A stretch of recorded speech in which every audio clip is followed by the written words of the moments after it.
What's up, everyone in the chat? Sarah Lief, Howard, how's it going, guys?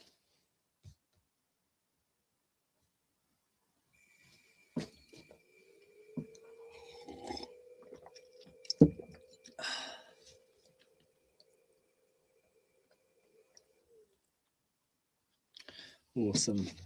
All right, looking forward to this conversation today.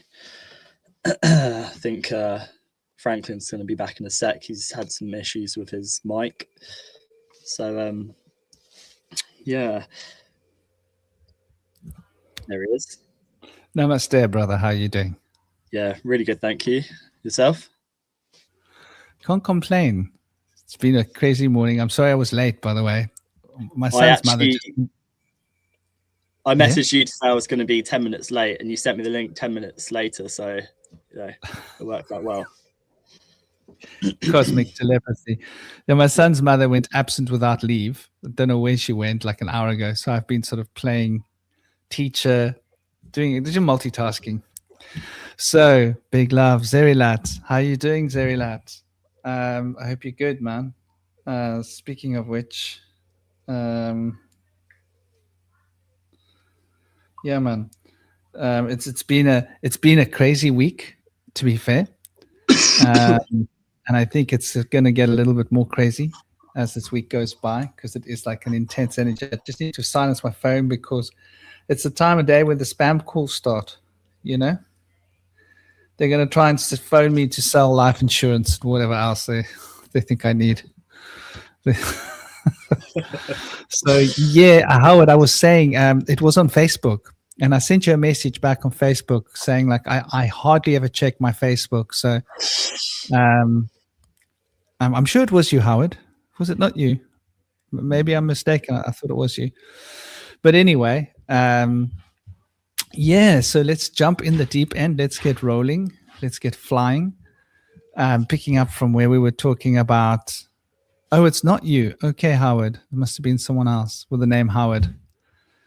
Where were we last week? We had gotten to the point where I think we were starting to sort of breach into the esoteric with the way in which this blue beam works. We were talking about the light, right? We were talking about how the light frequencies breach into spiritual realms and how all of these different technologies are interfacing with different aspects of our consciousness field, because our consciousness is electromagnetically transmitted into the physical body, as we know. So any electromagnetic fields can disturb the process of the information coming into the body and being processed by the brain. So this is why we know, like, you know, VLF can affect your brain. ELF is actually illegal because of the way in which it stops the flow of the energy into the body and changes the way the brain modulates this information. So I think like the next part of the conversation logically would go into the Da'at, the Qlippoth, the eighth sphere, and just exactly who these beings are. We were touching on the soulless as well, were we not? If I recall. You just say ELFs are illegal? Extremely low frequencies we're talking about, yeah? As far as I know, they used to be. When I last researched this a decade ago, they were illegal because they can stop your heart. Yeah. I think that might have been what happened in 2020. It was frequency based, whatever happened then 100% it was frequency based. And yeah, I was surprised to hear you say that it's illegal, because I don't think it is anymore, because electric cars emit ELFs, wind turbines emit ELFs. There's their fan upstairs seems to emit like a low frequency as well. And our storage heater here, our radiator, seems to emit extremely low frequency. It's kind of like a woo, woo, woo. And it's the same with our dehumidifier we've got as well. It's a smart dehumidifier. We've not linked it to Wi-Fi or anything like that, but I'm just very aware of that. There seems to be a lot of very quite low sort of like hums. I know people who live near wind turbines have been affected by them very negatively, and I think it's the same with is it the same with electricity pylons as well? They emit low frequencies too.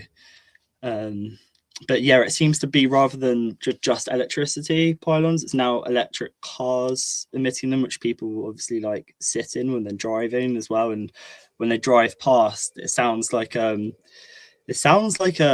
spirit or something. It's like it's a really kind of like dissonant tone that these cars have, which they don't need to have. I 100% believe they're part of the weaponry of the machine. So yeah, I was just surprised to hear you say that, because I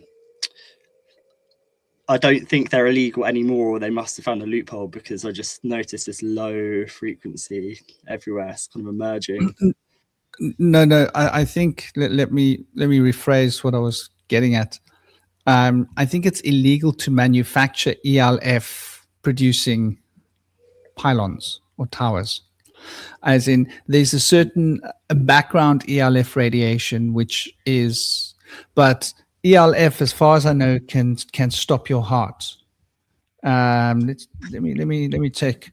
Can cause stroke.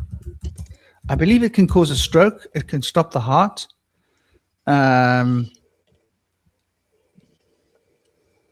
not stroke.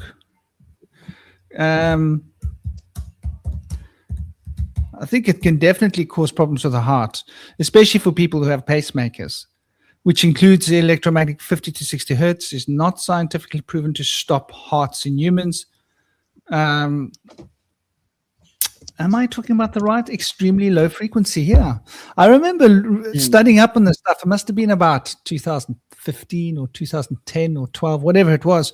I remember trying to research whether they were using this technology, and I believe that there was like a ban on creating technology. Now Google says that it's not bad for you, but I'm pretty sure that that's why you've got VHF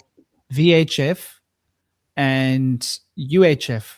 Yeah, ultra high frequency, and VHF for radio frequencies. I do believe that they have weapons based on ELF weapons that can actually stop your heart. And so if the output is high, it can be extremely dangerous for humans. And now they're trying to say that the science is out on this. I just find that really strange, you know.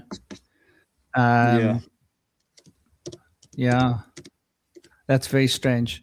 But this is what we notice as time flies by. The science changes, the words change. A lot of what we're told and what we're taught changes. The occult changes, right? Astrology is changing. Numerology, they're trying to change everything around us. So why shouldn't they be doing that too? I'm going to actually go and take a look and see if I can find some real information on that other than Google AI, because I do remember doing a stint of research when my friend was assassinated in 2011. Yeah. And when he was a prolific activist, and the causes of his passing were irregular, and the coroner had told us there was some circumstances around his, the observations of his body, his corpse, that didn't add up, but he was too scared to talk about it. And I pushed the coroner for about 2 weeks, and then I thought, no shame, this guy's afraid. And he was clearly couldn't talk about it. And 6-7 months later, he tried to contact me a number of times, tried to call me out of the blue, which is so strange because him and I had no reason to talk. But he had waited like more than 6 months before trying to contact me. And at the time that he was contacting me, I was very busy. And I had been speaking to Alex's mother, my friend who had passed. And she didn't want any investigation. She didn't want any discussion, because a lot of us activists wanted a proper investigation called for, right? Because this guy was healthy. He just suddenly keeled over, done. With a sudden thing that just grew in his head out of the blue. They couldn't even decide what it was, what kind of a foreign body it was. They couldn't call it a tumor. They couldn't call it anything. According to the coroner, it was some weird, never seen this before. So, there were circumstances around that. So I started researching. This was 2011, 2012. And that was when I came into contact with ELFs, and that there were ELF weapons that had been invented that could be, soft stir assassination tools. That someone could drive outside your car, outside your house, and point an antennae at you, right? And track you with your phone, and then just have someone sit there with an antenna for about 3 hours every night, late hours of the night when you're sleeping, right? And hit you with this extreme ELF frequencies every night for like a week to build up the radiation in your body. And that's what I think happened, to be honest with you. So it's definitely something to look into more. But at that time, when I was researching, the internet was free. There was no AI controlling us. 2012, you could. In 2012, you were still able to get access. For example, you try and find the access. I challenge all of you that are watching. I challenge you to go and find the reference where the World Health Organization gave permission to the New Guinea government to forcibly microchip 50% of the Papua population. Go and find that. It doesn't exist. And I'd written large articles about this in 2012. Yeah. And I'd done extensive research. I'd done research into who paid for it, where the money came from for the actual program, who was running the program, when the actual decision was taken by the World Court, how it had been applied for, who were the people that had applied. I had done my due diligence of research, and I'd written this large Facebook article about it and put it out like virally. It had gone quite viral. And it was also referenced in a number of newspapers. It was primetime news. Another thing you can't find information about, you must have been quite young when this happened. Do you remember when you were a little boy hearing about the first human cloned, and that it was a British woman that had a clone baby in the UK? No, but I do remember them cloning a goat or a sheep, and it being a hybrid between a human and a goat or something like that. And I remember looking at a picture of this weird thing. I remember that. Like, who was the British lady? I wish I had kept more information about this years ago. Which British lady? And she had to run away. Lady had a cloned baby in UK, or was it Europe, in early 2000s. You won't find any information. So like Google has taken a lot of, you see? No. Now they're talking about Brigitte Boisselier, is a French chemist and religious leader best known for her claims. Scientists announced Friday that her group produced the first cloned human baby. They haven't scrubbed it completely.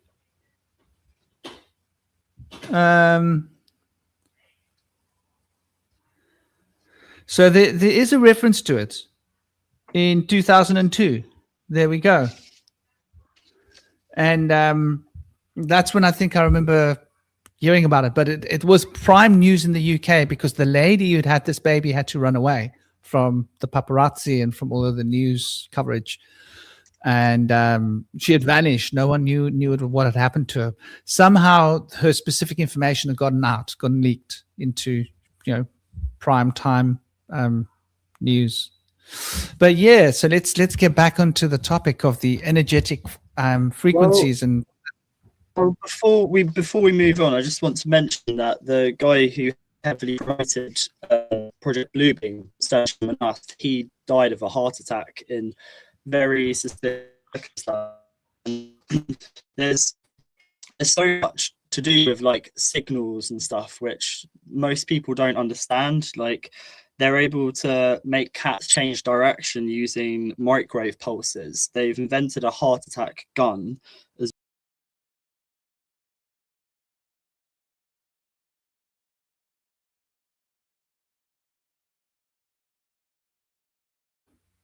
I'm sure he will be back in a second. There we go. Not sure what happened there. It might be my Wi-Fi. It must be because your pictures. So the last thing you said was it sort of faded. You just basically started and you dropped off. Right. Okay. So yeah, my Wi-Fi today wasn't great either. I'm pretty sure I read yesterday that there's some pretty strong solar activity we've had. I hope that my internet's all right. So I was just mentioning about frequencies and signals and how they can be used, like weaponized against us, that most people don't understand. That they've managed to be able to make cats change direction using just microwaves. In the 70s, there was a patent to alter human brain activity using radio waves in the 70s. That's 56 years ago. That's a long time ago, altering brain using radio waves.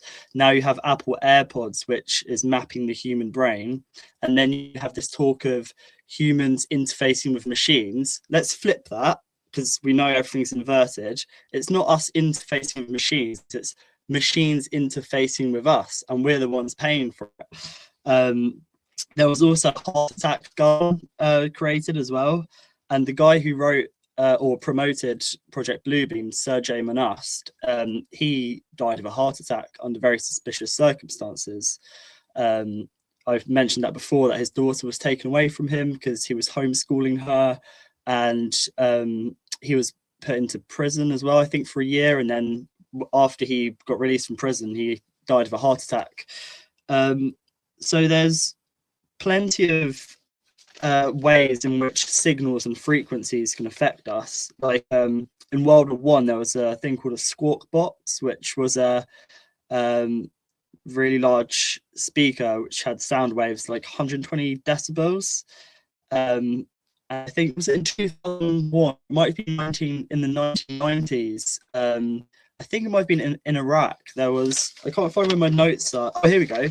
Yeah, the 1st of March 1991, which I got kind of obsessed with the number 6 for a while because I saw it everywhere. So I've written down the date as the number 6, the 1st of the 3rd, 1991, because all of these events seem to happen on either a 3, 6, or 9.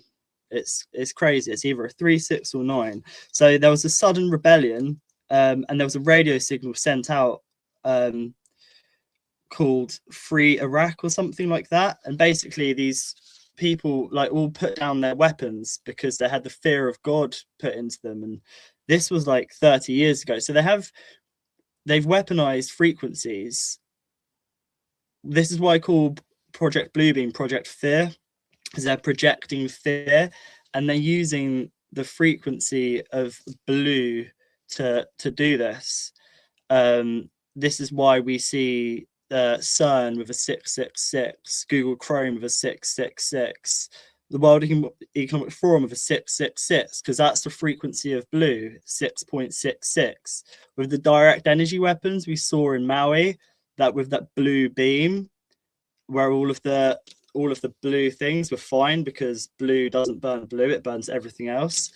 That frequency would have been 666, and that's the mark of the beast. I just call it the blueprint, because this beast system has left a trail which we can follow, and then that's what we're going to get into today with this projecting fear and this technology being weaponized against us. This isn't. It says recording hasn't started, by the way, so I'm not sure if this is uploading to my YouTube or not. It doesn't really matter, but oh right, it's going to do it afterwards. It's weird. It says recording has started. Please stay in the studio after. Maybe it's your internet. Maybe. If I think StreamYard, if your internet isn't very good, then it won't start the local recording until after the show in order to give you the best quality. We had this problem with the other, the other system we were using, which was Riverside. Riverside doesn't have that clever little fix. So if your internet is bad, the recording crashes the show. Yeah, I couldn't use Riverside a while ago with Stein because my upload speed is like the worst it can possibly be, and I can't get anything any better here as well. So right now I'm in the bedroom with a Wi-Fi extender. It's half term, so Wi-Fi is not great. So I hope it holds out, because I prefer being in the front room where it's like lighter and bright and stuff. But yeah, sometimes the podcast in here, so it's fine. Hopefully it holds out. It seems to be okay at the moment. So yeah, man. Howard was also mentioning in the thing, he was talking about the voice skull. And I think the voice skull has got to do with the ELF frequencies as well as a range of frequencies. I actually met a guy in the park in Croydon, the big park in Croydon in 2013. They were testing the voice skull technology in his head, and he had an implant in Germany, an ocular implant put into him by the military without his consent or knowledge. And it ended up with, he wasn't able to do anything about it, even though, he had NHS reports, ultrascan reports. He knew the part numbers of the parts inside his head, right? But he couldn't have them removed because the NHS refused to touch it because it was military hardware. And they're not allowed to touch military hardware. And when he went to the military, the DOD, they refused to talk to him about it. So he went for FOI, Freedom of Information. And a lot of the information was just blacked out, redacted. So I read the reports, the FOI reports. I saw his ultrasound reports. I got the NHS report where they are citing the particular piece of technology, the part number, and explaining in a letter that they are not allowed to operate because he wanted it removed. They're not allowed to operate because this is military hardware and he needs to approach the military. So he was shut down. And he claimed that he was getting this technology beamed into his head directly. So, this is a real thing. And I met this guy in a park. I actually put him in touch with a lady, Joanna Summerscales, who was running the Amash projects, because sometimes she would consult. Because I help. One of the things that I do is, over the years, I've had clients who are suffering from this come to me, right? That are suffering from, they've been in the military or they've come from a military family. They've had technology, psychic, spiritual attacks, entities, all sorts of things. These are all connected. And very often you'll find that the people that are suffering from this kind of technology that you're talking about very often have spiritual entities attached to them.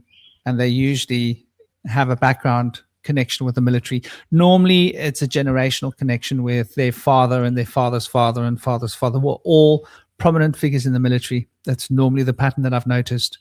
But anyway, I used to consult for Joanna Summerscales, and I had actually put this guy in contact with her to try and help him find international surgeons and lawyers and raise money for him to help him to be able to get the hardware removed. But he never could. It was wired into his spine. And he went overseas, and even the surgeon said it's not, they can't remove it without, they might paralyze him, right? That's what they were saying. They said the consequences could be serious. They couldn't infer, they didn't know what they were dealing with. They could scan the wiring, and the wiring went from his ocular implants into his brain, into his spine.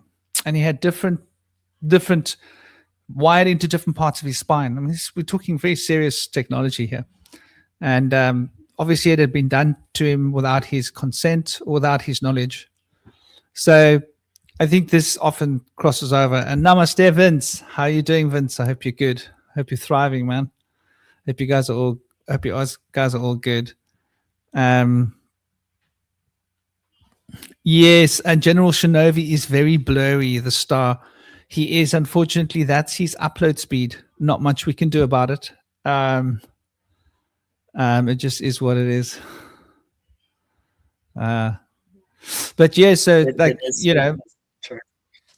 yeah, no, carry on, What you're brother. talking about reminds me of, have you heard of Morgellons disease?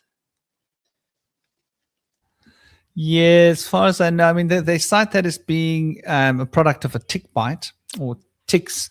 Morgellons Mm. disease, you'll find it centered in the north of England, and it's not so far from the nuclear bases. Actually, they've got a couple of nuclear plants up in the north of England. I'm sure you know about it.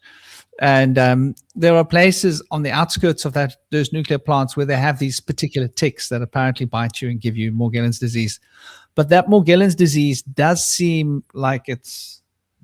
I keep finding baby spiders all over myself. They're hatching, man. I'm like a spider magnet.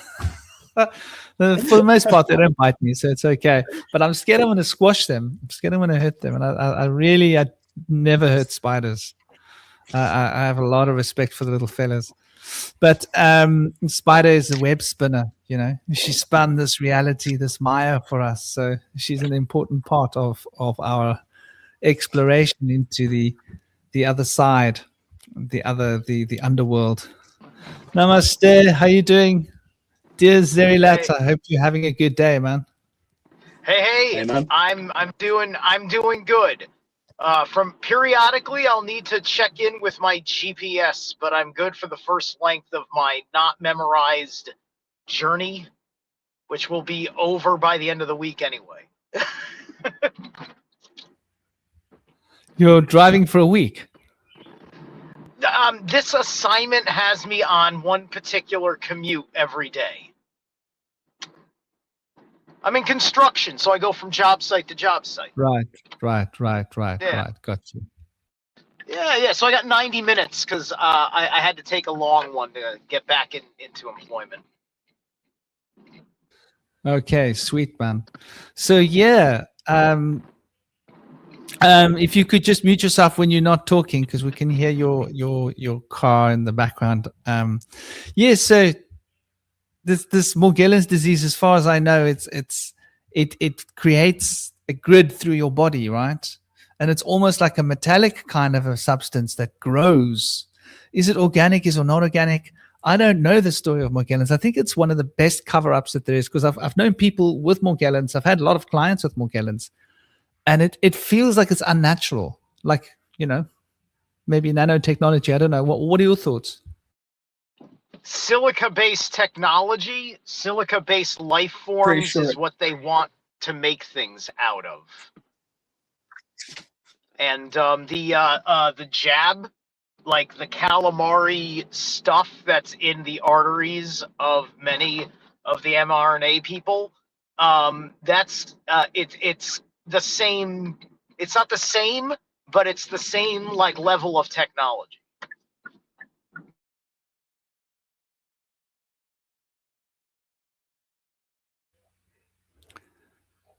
Yeah, You I were going to say, reckon. I'm pretty sure Morgellons.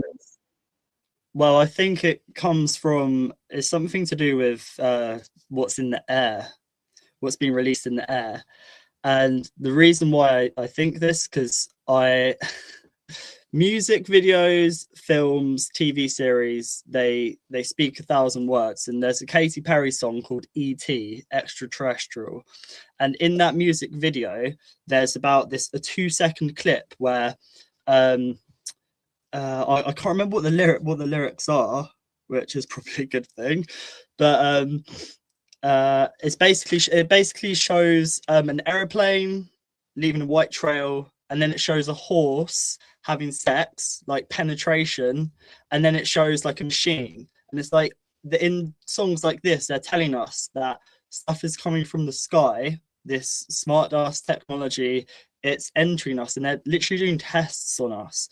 And I brought that up because it sounds like this military technology that was planted inside your friend, that person you knew. It sounds like they're trying to do them on a mass scale. They're trying to test on us. And last December, there was a worldwide fog, which was very mysterious. I'm not sure if you guys remember that. Everywhere in the world was covered by fog. And then shortly after, no, I think it was in December, loads of like SUV sized drones were spotted in America. And then shortly after that, there was a worldwide fog, and people were finding little bits, particles in this fog.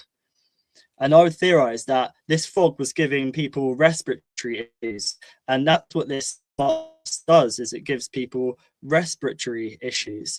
And when they're injecting this stuff into people in 2020, like in Japan, they actually found black bits of black stuff that basically they're trying to get this not just with machines, but they're trying to do it on the side without our consent. Some people will be up for it, but they need the majority of people to uptake this technology. So they've been testing on it for a while, and that's what I think this Morgellons is them trying to kind of merge this technology. And the way I see it is that end game is they want to extract our soul, our identity. This is why, especially in 2020, we saw so much cult-like behavior with people's identities literally extracted from them. That would be what Rudolf Steiner spoke about, the eighth sphere. When we extract our identity or our soul or our core, that is our spark of wisdom. That's our internal flame, and that needs to be extracted from us so that these other beings that are stuck in the astral can enter. And I believe that this is what they're trying to do. This is why they're messing with DNA. This is what they did in 2020. It all links together with Project Stargate as well, this emergence of artificial. They want to try and put this stuff into us so that we can basically become the vessels for these beings, because I don't think they can enter this realm via just artificial. Even though they're creating artificial wombs, that is the next step to create artificial humans, like from birth, so that they can plant their seed into these babies basically. But they're trying to do it with us. They're experimenting, putting this foreign technology inside of us, and at the same time, while they're putting this inside, they're extracting our core identity, which is our soul or our bar. The fluid injection that changes your inner physiology, this concept, you see it in if you watch any of the Borg episodes in Star Trek, where you see the Borg go take someone through an assimilation process. It's also the same process to make a Cenobite in Hellraiser, and both of them have the same stylist. Is the fluid changes your physiology so that way synthetic parts can attach to it, right? It fills the vessel with what it needs to become the synthetic cybernetic organism. And if any of you have watched my interviews with Sean Bond and Giza Arzliben, they've been unveiling the ancient alien intelligence machines that ruined South America just before we showed up. Because we've been here before and we're back.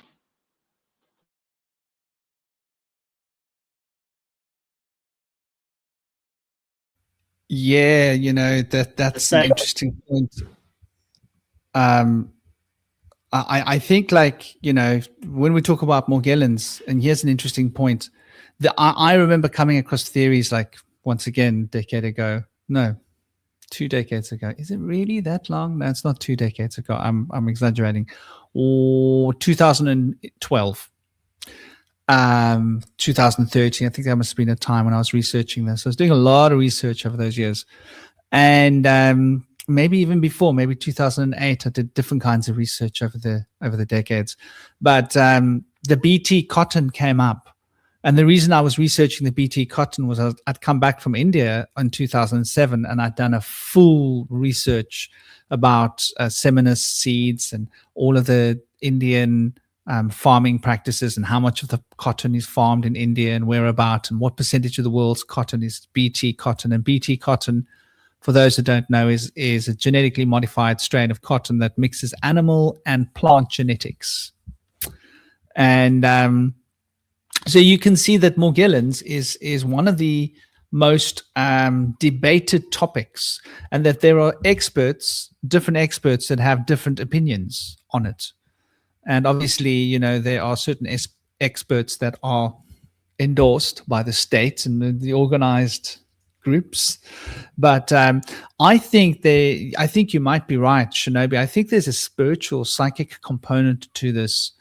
And I think that the ticks are part of the program. I think it's a cocktail.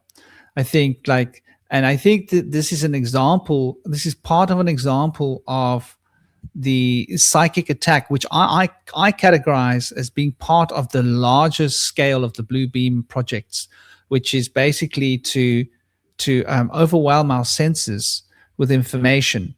And so fibromyalgia, for example, right? I know a lot of people who suffer from fibromyalgia, but here's the thing. A lot of the people that I know that suffer from fibromyalgia also suffer from entity attacks. Isn't that interesting? Seems to be a connection with fibromyalgia and entity attacks. A lot of the people I've known that have Morgellons have also been very sensitive to funny dreams, speaking about being abducted in their dreams. So I think that there is an extraterrestrial, if not an extraterrestrial, but some kind of a psychic component where these things seem to be connected. I don't know. What are your thoughts on that?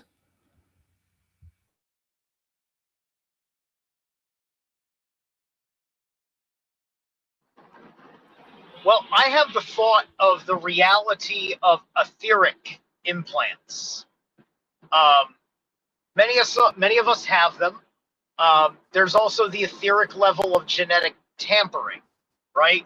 Like, we make great utility of our chakra systems. They're here. They're part of our physiological spiritual technology. They have their associated glands in the body.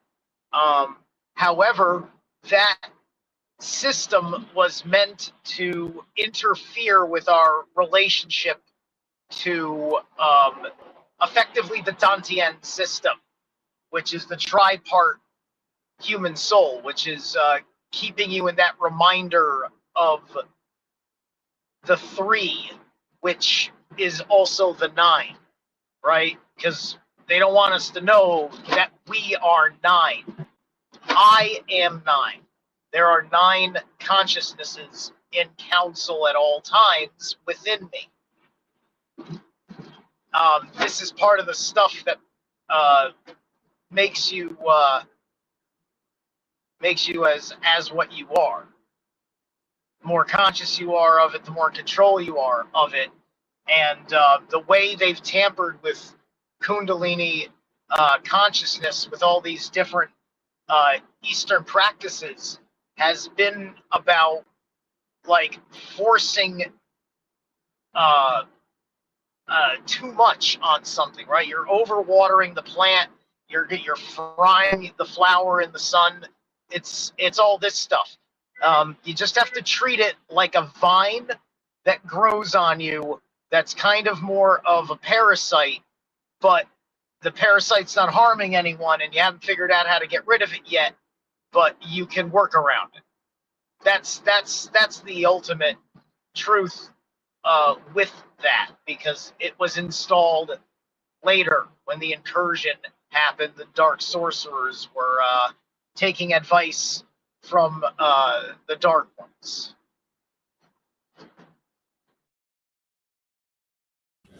Yeah, I definitely think there's something to it. Shinobi, I don't know where Shinobi is.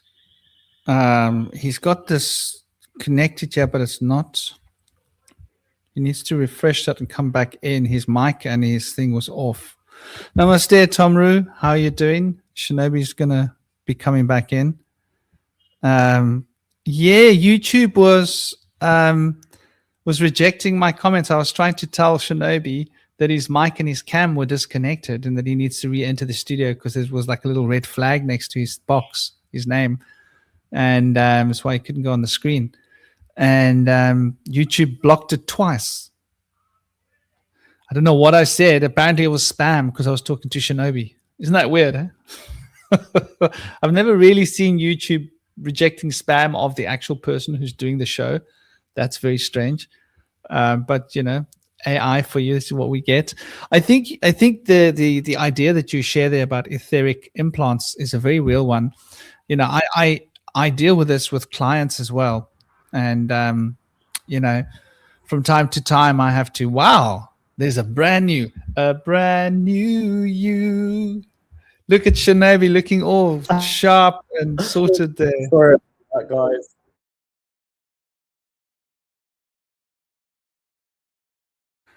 Yeah, sorry, I missed the last like 5-10 minutes of what you guys were saying, so I'll just catch up. Yeah, brother. Don't worry, it wasn't anything extreme. So we're talking about etheric implants and how there's a component of etheric implants with many of these diseases. And I think Morgellons is an example. I think it's also related to the genetic BT cotton as well. I've heard different experts talking about this, that it starts with Lyme's disease, which is genetically modified ticks. And then you wear the genetically modified cotton, and that helps to transform what's in your body to go from the Lyme's disease to Morgellons. And then there's an element, I think, X ingredient of etheric implants that get done energetically in the same way that people suffering from fibromyalgia, in my experience, often have etheric implants. And it's something that I rub up against every once in a while. I've recently been contacted by someone as well. So this does happen, you know, every few months. I probably get a client like this. It's not the most common, but over the last like decade, 2 decades, the last decade has become more common. The decade before, it wasn't so common, you know. I mean, I did consult for Joanna Summerscales back in like 20 years, no, 2011, 12, 13, whatever it was. And there I discovered a lot more people, but it's funny, like it's becoming more of a thing these days, etheric implants, and usually the people have a connection with the military. That's very interesting. So I think like what you're saying there, Zerilat, seems to be on point. And I think when you say that more people have etheric implants and what they realize, I think etheric implants can be placed into us by technology, media. I think the content that we watch, the vibrational frequencies of the content that we watch, can become a primer. You know, it's like a seed that can be a primer to prepare one for etheric implants. I don't know. What do you guys think? Well, it's interesting. I didn't realize Lyme disease was connected to Morgellons. I've heard Lyme disease can be caused. Sorry, not caused. Lyme disease can be cured by sunlight and getting lots of daylight. So why that's interesting is because they want to block out the sun. They don't want us having daylight. Can you see the connection between this foreign technology and blocking out the light? If Lyme's disease then becomes Morgellons, well, how do you get people to have Morgellons? Block out that light and make sure people are always on getting lots of blue light, like LED lighting and on screens. And of course, TVs and, well, all screens, phones is a black mirror. And I think this black mirror was used by sorcerers to connect to spirits. It's like a window, a portal, right? This technology is a portal for us to connect to each other, but it's got a blue light in it, and this blue beam, first of all messes with our nervous system. And if we want to use the term Merkaba, the Mer, the Ka, and the Ba, the Mercury being the central point that connects, the messenger of the gods, connecting the heart mind, the Mercury, or the Vega nerve connecting the brain and heart. I sense that's what this technology is trying to sever. This division on all fronts. It's this kind of divisive force, and this black mirror, which is using this blue light. This blue light is magnetic, so I do sense at the same time as it draining us, and like first of all, technology like Facebook, that was created the day after LifeLog by DARPA stopped. So it's military technology, Instagram, Meta, Facebook. It's military technology that we're using. And it's destroying our identity, which is our core essence of who we are. Because the majority of the time online, most of the internet is just AI bots that people think they're talking to real people, but they're not. So this information enters your brain at the same time as your essence or your light being pulled out by this blue light or this blue beam. There's a lot of fear and stuff on social media. It's basically it's a snare for us. We have the internet, which is a net, and the World Wide Web, which is a web which can connect us all, but at the same time we can get stuck. The same time it's a weapon. We can use these weapons that have been put there to use against us in our favor, as we're doing today, to talk about this information, to talk about these technologies and how they've been weaponized. But with emojis as well, the 72 sigils of Solomon, I believe, are the 72 emojis. They look very similar. So it's like, as you're casting this digit, sending these signals, people are using magic that they don't understand, I believe. And I believe that there's all of this technology that we think is just kind of just this hardware, but really there's software inside it which is being used to manipulate us. And this blue light, first of all, it makes you more susceptible to being controlled and manipulated. CIA have done experiments with this blue light technology. This is why it's on screens. This is why people are so easily led and manipulated. And that directly links to the identity and our soul and our core, because we're having that extracted on many, many fronts. So yeah, there's technologies that we don't understand.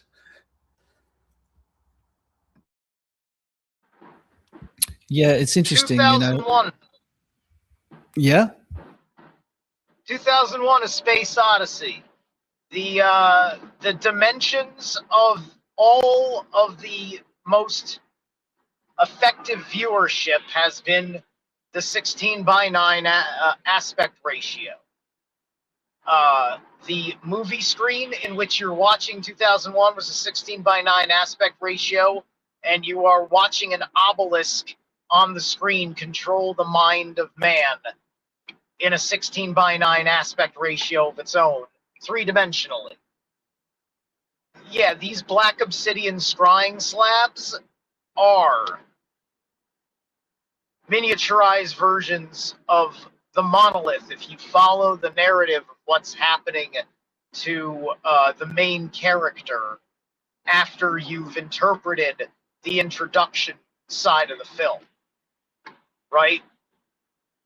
This is all about that alien artificial intelligence factor, which is what happened with Hal interfacing with an alien AI. And it sent him to their planet, where they changed his genetics in some way, shape, or form, and then when he died, he got reincarnated as the Moonchild, coming in on Earth.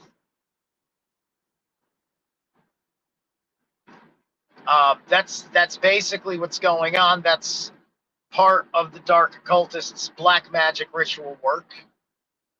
And Kubrick was paid handsomely to rope that into the moon landing. Yeah, I think there's definitely a correlation there. When we look at the the Moon Saturn matrix, it's essentially what we're talking about here. This, which is an old occult paradigm, which relates to obviously the age of the moon and the age of Saturn, which were earlier ages. We're now in the age of Earth. And these are like occult works from Rosicrucianism. And I think you'll find it in Theosophy and Anthroposophy. I think it's it's done its rounds. And so, there's definitely this lunar connection. And I think the lunar connection, that other planet, might actually be the moon, if I'm going to be honest. Seems like there could be some correlation. Just exactly as to what the moon is a question. But I wonder whether it's a gateway to another world. I wonder whether these planets are gateways. What we see as planets are gateways to another dimension.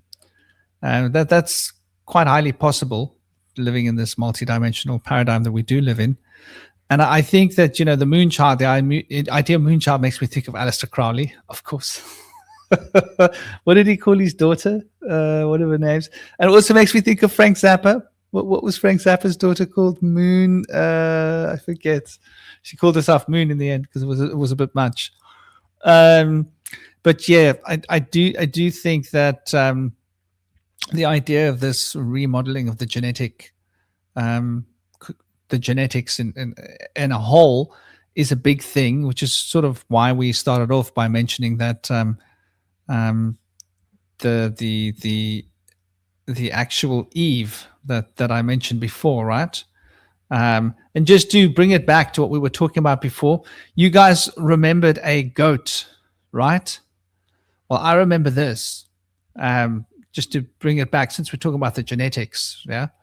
I remember this being a big thing, and so I did put on the screen earlier, but here I'll draw a bit of attention to it. Her name was Eve. This was in 2002.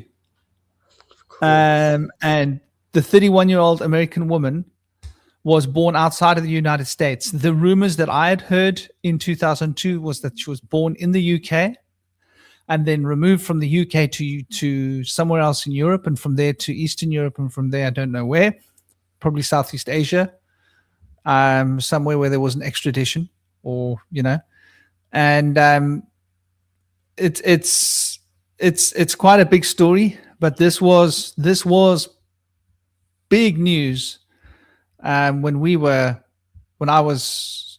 think it was it 2003 or 4 when it was big news? Regardless, it was big news at some point. No, it was during that time, man. They say 2002. I'm wondering, was it not before then? Anyway, going back in time, I almost swear it would have been 2001. But I can see how it was 2002. Maybe I was talking about it at a later stage and the news had come up then. And I remember having lots of discussions with people about this, about the fact that they've been cloning people. And at that time, it was completely illegal. So I think what they've done is they've manufactured our vaccines. They've manufactured genetically modified foods, and genetically modified cotton, BT cotton. I started a textile company in 2013, which was 2013, 2014, which was organic art on Gott's organic clothes, right? Cotton, hoodies, a couple of like trainer kinds of pants, but we were focusing on tops because my ex-girlfriend was an artist and she used to do sacred geometry. And we ended up getting the latest state of the art at that time was an M4 printer, massive, huge textile printer that could print in the oldest, most natural inks that you could find in the UK. And anyway, we were doing this. So I did a lot of research into textiles. Like I did my research because it was part of our marketing strategy, right? Was the fact that at that time, up to about 80% of the world's cotton was genetically modified BT cotton strains, which is incredible when you think about it. By now, it must be 90. I think we're all wearing genetically modified cotton. So I think these things also go into the pores of our skin. They break down and we absorb this into our system, and it gets sort of confused. Genetics gets broken down, and there's a chance that our genetics can take parts of this. So I think that the psychic component of brainwashing us starts on a mental level. They plant the seeds, they get us ready for the mental realignment. Then they hit us with Franken foods and Franken fabrics, right? And when the Franken foods and the Franken fabrics and the mental realignment come together, then they hit us with the third thing, the vax.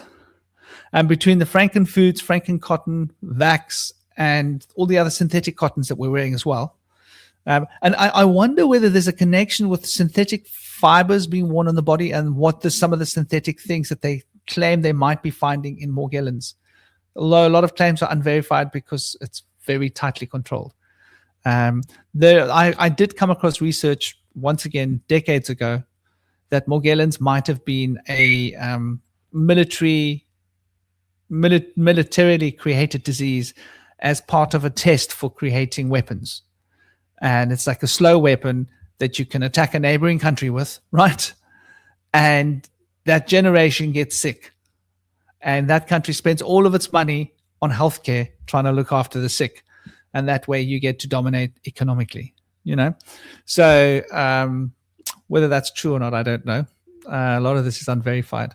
Though, as it relates to the eighth sphere and the Qlippoth and the Da'at, I thought that's quite interesting because it stands to reason that the beings that are out there in the Da'at, in the eighth sphere, the Qlippoth, running under the fallen angels, as we like to call them, or the Nephilim, that were cast down into the underworld and sealed off from us in a little pocket.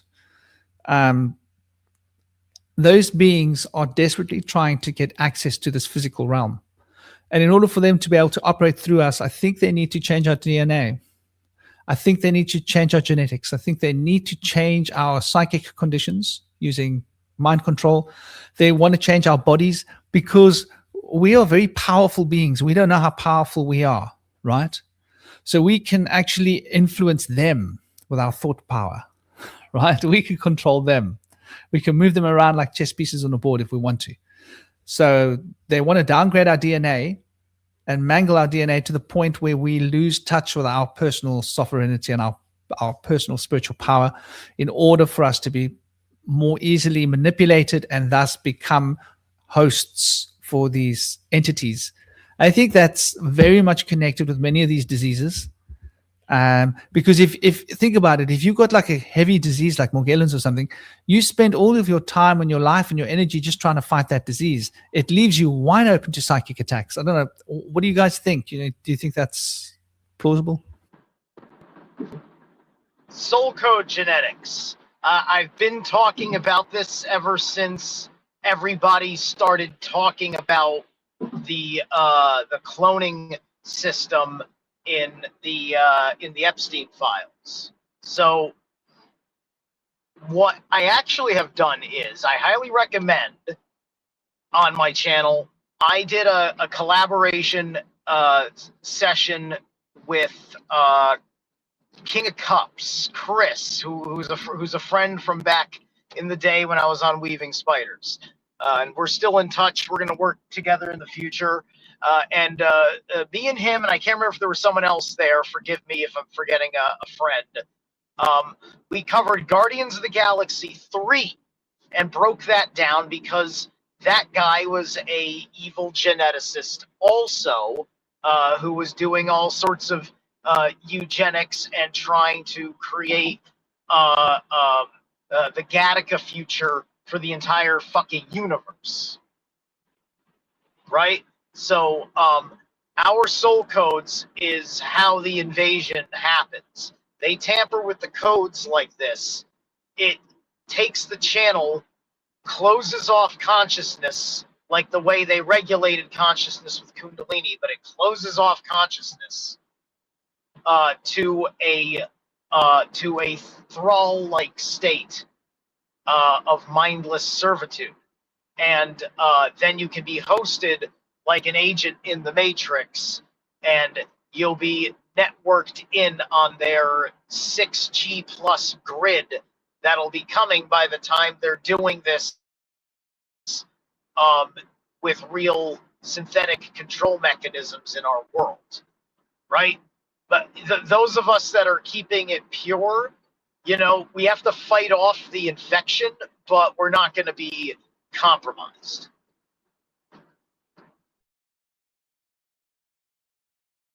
Yeah, absolutely. I think the end game is they want us to be avatars. Like, this is all a game to these. I think we could call them like the technocrats, or they seem to be soulless beings already. Like, you see it even like in the music industry. Let's use Ariana Grande as a example. The actor in Wicked. She seems to clearly have a handler. There's a music video of her having like this MK Ultra stuff done to her, like her memory wiped, and now she just kind of seems like she's just like this, like a drone. And they do experiments on celebrities, like this whole notion of selling your soul. And there's like people like, oh, how could you even sell your soul? Like, that's not a thing. But all it means is to extract your identity, give your identity over to another one, so you just become a puppet for the machine. And this is what they want to do with all of us. They want. I've had this thought for a while, and having conversations like this and quite a few before this one as well, has kind of made me realize that my imagination isn't so far off what's becoming reality. Because I've been thinking for a while that there are beings perhaps beyond the ice wall, like beyond this realm that we can see, that want to use us as avatars. And I heard that, I'm not going to phrase this correctly, but someone might be able to pick up on it, that before we take an action from a thought, there's a slight delay of like 3 milliseconds. And I heard this and I was like, that's what they want to hijack.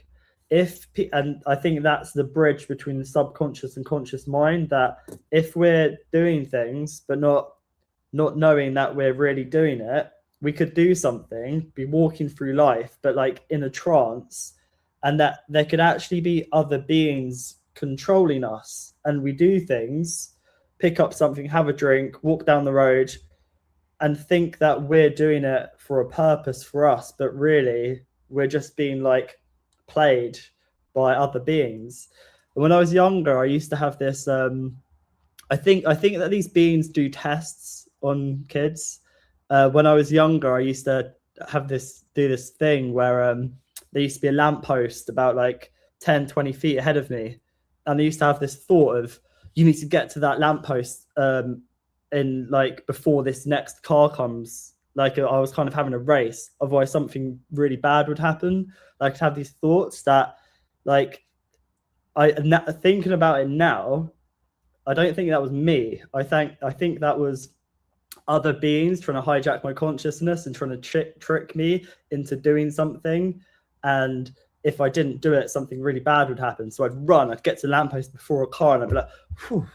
And then I'd have to do it again, and I'd run and do it. And thinking about it now, I wasn't 100% in control then, I don't think. And I think that little tests and stuff are done with kids and people.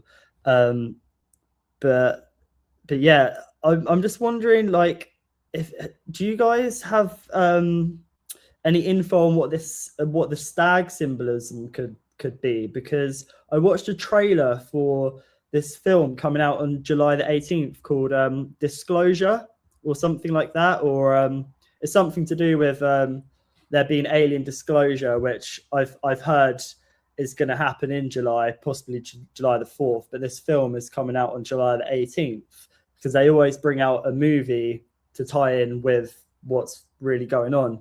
But there's lots of stags in the trailer. There's also wallpaper with owls and butterflies. And the hieroglyph of an owl in Egypt, I believe, is the letter M. So seeing this butterfly on this wallpaper of this girl and the owl or the letter M, I can't help thinking MK Ultra. And there's this little red bird as well. So I was thinking it's a red herring. But this stag pops up in that film. It came up in this TV series called Sweet Tooth, where there's this engineer wearing red glasses, and they do They genetically modify these babies, like hybrids they're called. It's not just that though. So that's a stag. There's also in this series Sweet Tooth, this tree which is a stag which gets burnt or something. In Leave the World Behind, the movie created by the Obamas, there were stags in that as well. And because there's a stag in this new film, which is clearly going to be a digamma, a splitting of consciousness, it grabs our attention to change the perception. I'm just wondering what this stag may represent, because it pops up in loads of things. There's so many hybrid programs as well. We have a program called Gen V, which is based on Gen Z, which is about hybrid teenagers as well, which came out last year. There's also there's loads of stuff to do with hybrids come out the last year or two, and I think it's sort of, and these kids always have like powers too, and I think they're trying to indoctrinate kids and teenagers to make them think that if they take some injections and stuff that they'll be able to get powers. They're hijacking the natural process because people are going to start getting powers, start remembering what their power is, and then there'll be a digital or a mechanical aspect to that, as there always is. Yeah, I think the stag, and I put it on the screen for everybody to be able to appreciate. The stag has always been related to masculinity, a masculine force, and that is quite interesting because it shows a dissidence that we're experiencing in our society at the moment. Obviously, virility is close to that point, and virility is basically about breeding and about sex, and it's about that passion and desire is part of that. It's obviously also represents power, the power that ebbs and flows, returns back to you like the ocean. It's also in many traditions related to being able to travel between the worlds, right? Because the stag is able to cover long distances. It's a very mobile creature. The reindeer is a kind of a stag, is it not? And then we've got Father Christmas, Santa Claus riding around in his cute little suit full of his stags pulling him around. So that also represents that. But I think that the important point that for me, whenever I see a stag, I think they're representing the power. They're looking at the power of that creature, right? And the masculine force and virility. And I think they're trying to play that off with the fact that men aren't allowed to be men anymore. We're in a twisted society where masculine force is demonized. If you're a man, you're demonized. It's considered very bad form to have men in politics now, right? All the politicians should be women. Am I right or am I wrong? Everybody keeps talking about how forward-thinking it is when there's a woman who's president. I don't know why it should be one or the other, if that makes sense. The best person should get the job. No, not anymore. The best woman should get the job. It's the idea that's being sort of pushed to us. It's not the best person anymore. It's the best woman. And you mentioned the sun. I just want to go back to this as well.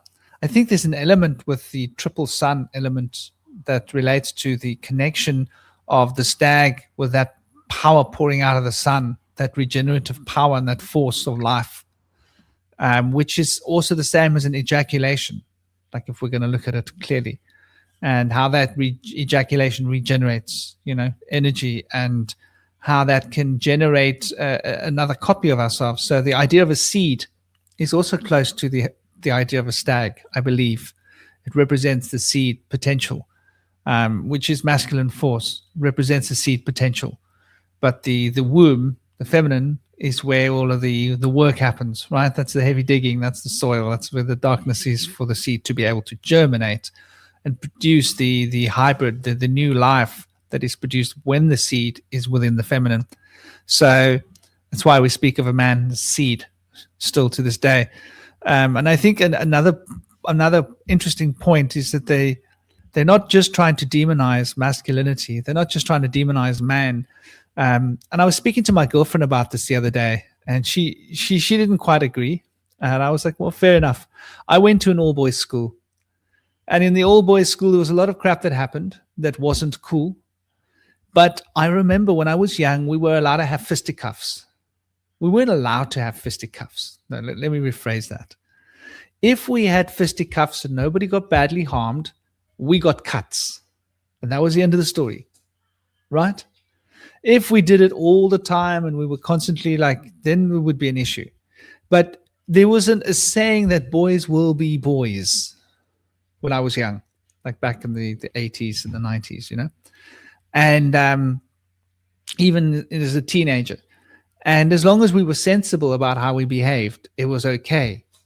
And I used to get cuts all the time. I never got into fights in school, really, but I used to spar with a guy in my change rooms. Sometimes we would spar. We would spar full contact. So if someone saw us sparring, they would think we were having a fight. But we would go into the change rooms and we would close the doors. We would lock ourselves in there. And we would beat the crap out of each other, like full contact, And we'd get bruises and we'd look beaten up. But not for the face, but when we took off our tops, dude, it was purple everywhere, man. We didn't hold back. And Shelter was a good friend of mine. He was massive. He was like 6'6". So I used to enjoy sparring with him because he had this crazy long reach. And he was also a triathlon athlete, so he was quite fit and quite strong. And we used to get into trouble. We used to get cuts frequently. And they'd say, you guys are fighting. It would be, no, sir, we weren't fighting. They'd be like, look at you. Open up your tops. And we'd open up our tops. And okay, to be fair, he was the one who usually looked worse than me. A lot worse than me. I used to smack him pretty hard. But he was tough. You could take it. And he was the only one who would spar with me full contact, actually. It got to that point. But we used to get cuts. And we used to say, look, we weren't fighting. We were training. And they'd be, this isn't training. Look at the state of you guys. And so these days, if a boy gets into a little rumak with another boy, that's it. Red flag, quickly. Psychologist, medicine, let's get the child medicated. Boys are not allowed to be boys anymore. We're not allowed to be in a boys' club like a fight club, right? We had fight clubs when we were in school. We literally had fight clubs when we were young. Before the movie came out, we called it Mora. We used to beat the crap out of each other every morning at school, and you had to touch your ears and you had to say a safe word. And in the mornings, everybody was fair game. So, yeah, we would smack each other. I remember smacking my best friend airborne, lifting him off his feet meters back against the wall, bouncing off the wall. And we used to hit each other hard because we were all martial artists. So all the fighters in our school used to play this game together, all the hard boys. And we used to get cuts all the time. You wouldn't be allowed to do that these days. There'd be something wrong with you. And okay, it was an all-boys school. It was a top rugby school. It was a very tough jock school. We could get away with it. There were the other schools nearby, like Westerford, which was a co-ed school. The Westerford girls would come to us Sax boys because we'd say that those guys in Westerford, you could put a dress in them and call them Sophie. Those aren't men. The reason that we used to tease the Westerford guys, the reason all your girls come looking for us because they're looking for real men because you guys are wusses, and so I think co-ed schools was different. Maybe because I went to an all-boys rugby school, we got that. But this is something that's missing. And I think that's a big part of, my girlfriend was like, that's just violence. I was like, yeah, but violence is part of a boy when you're growing up, right? And if you don't get to experience that part of yourself, then you take it out on things. Right? They want to become destructive towards things and break things and become aggressive in emotional ways. And boys are not supposed to be emotionally aggressive. Boys are supposed to be physically aggressive at a certain point in their lives. And that way you get to test yourself with your mates. You get a bit hurt, you hurt a bit, and you learn to man up, And then when you're a bit older, you can relax now because you know what it feels like to get beaten up, right? Because you've been beaten up. And a lot of the boys these days don't know what it feels like to be beaten up.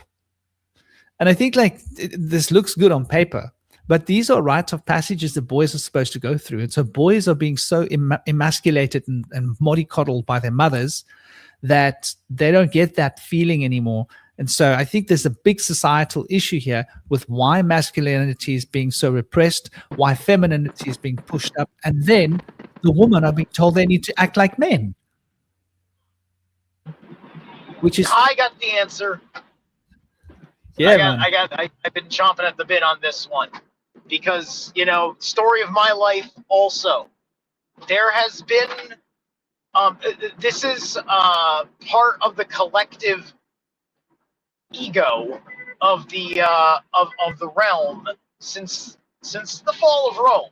Why? Because the age of Aries had traumatized us with a lot of violence because people of my sign were in charge. People of my values, whether they were good guys or bad guys, whether they had it all together or they were total pieces of shit,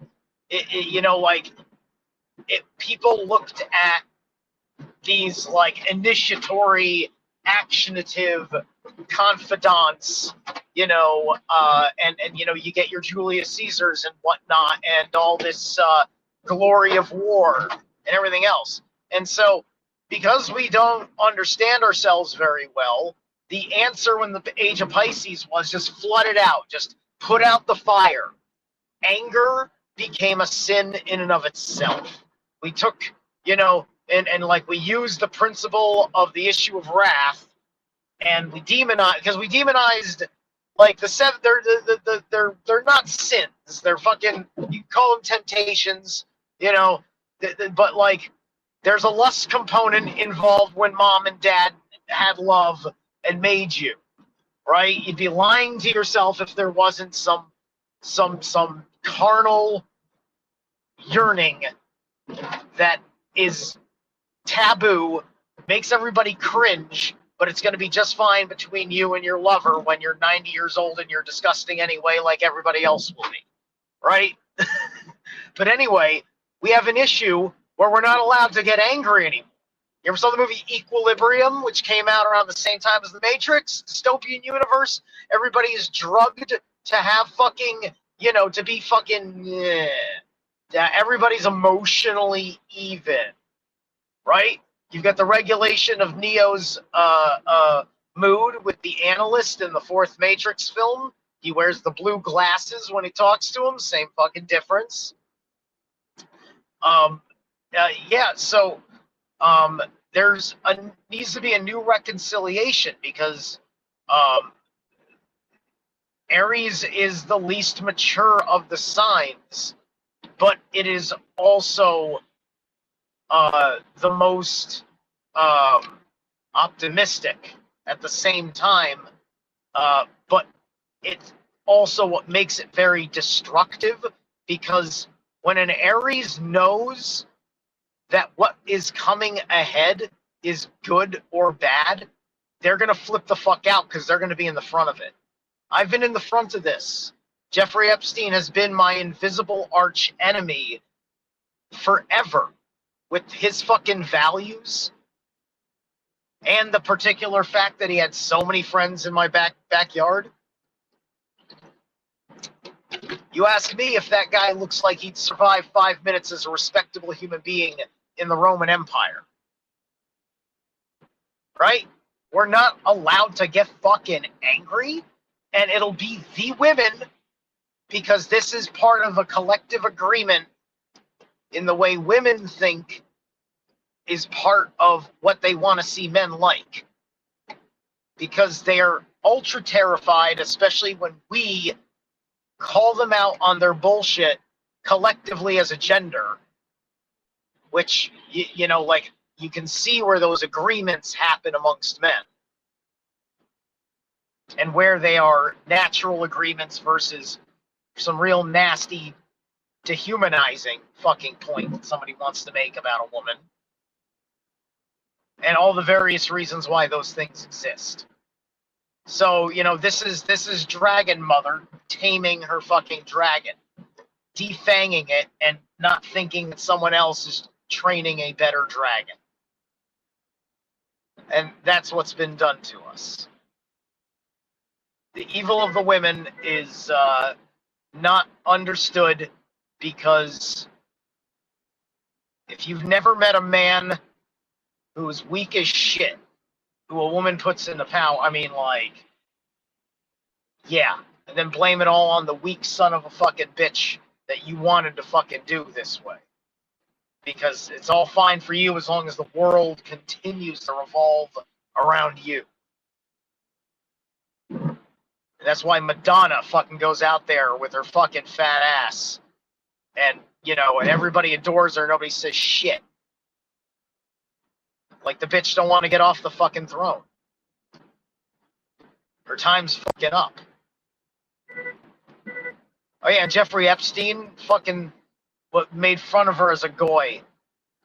Made fun of her for fucking doing Kabbalah. I found that out. I found that that's in the emails. Him mocking Madonna for being a Kabbalist because she's not Jewish. And he's fucking right. I actually agreed with him when I found that. Anyway, yeah, so that's what's happened. I'll be right back. I have to tend to my GPS.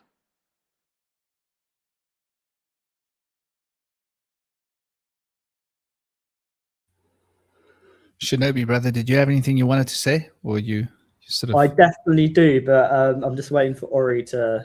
Hi, Mr. Okay. Frankles. Cool, man. Because, yeah, they just came to the room. Ori was like, we need to use this room now. I was like, all right, can you just give me 5 minutes? And then Ezra came in, and it turns out they don't need this room. It was just Orion being a 7-year-old. So, yeah, I've got a few things to add to that. But first off, from the back, I'll just mention people's names usually link with like what they do, as does language and etymology reveal the essence of what's behind it. So this is how we can like read between the lines, so to speak, and enter the liminal spaces.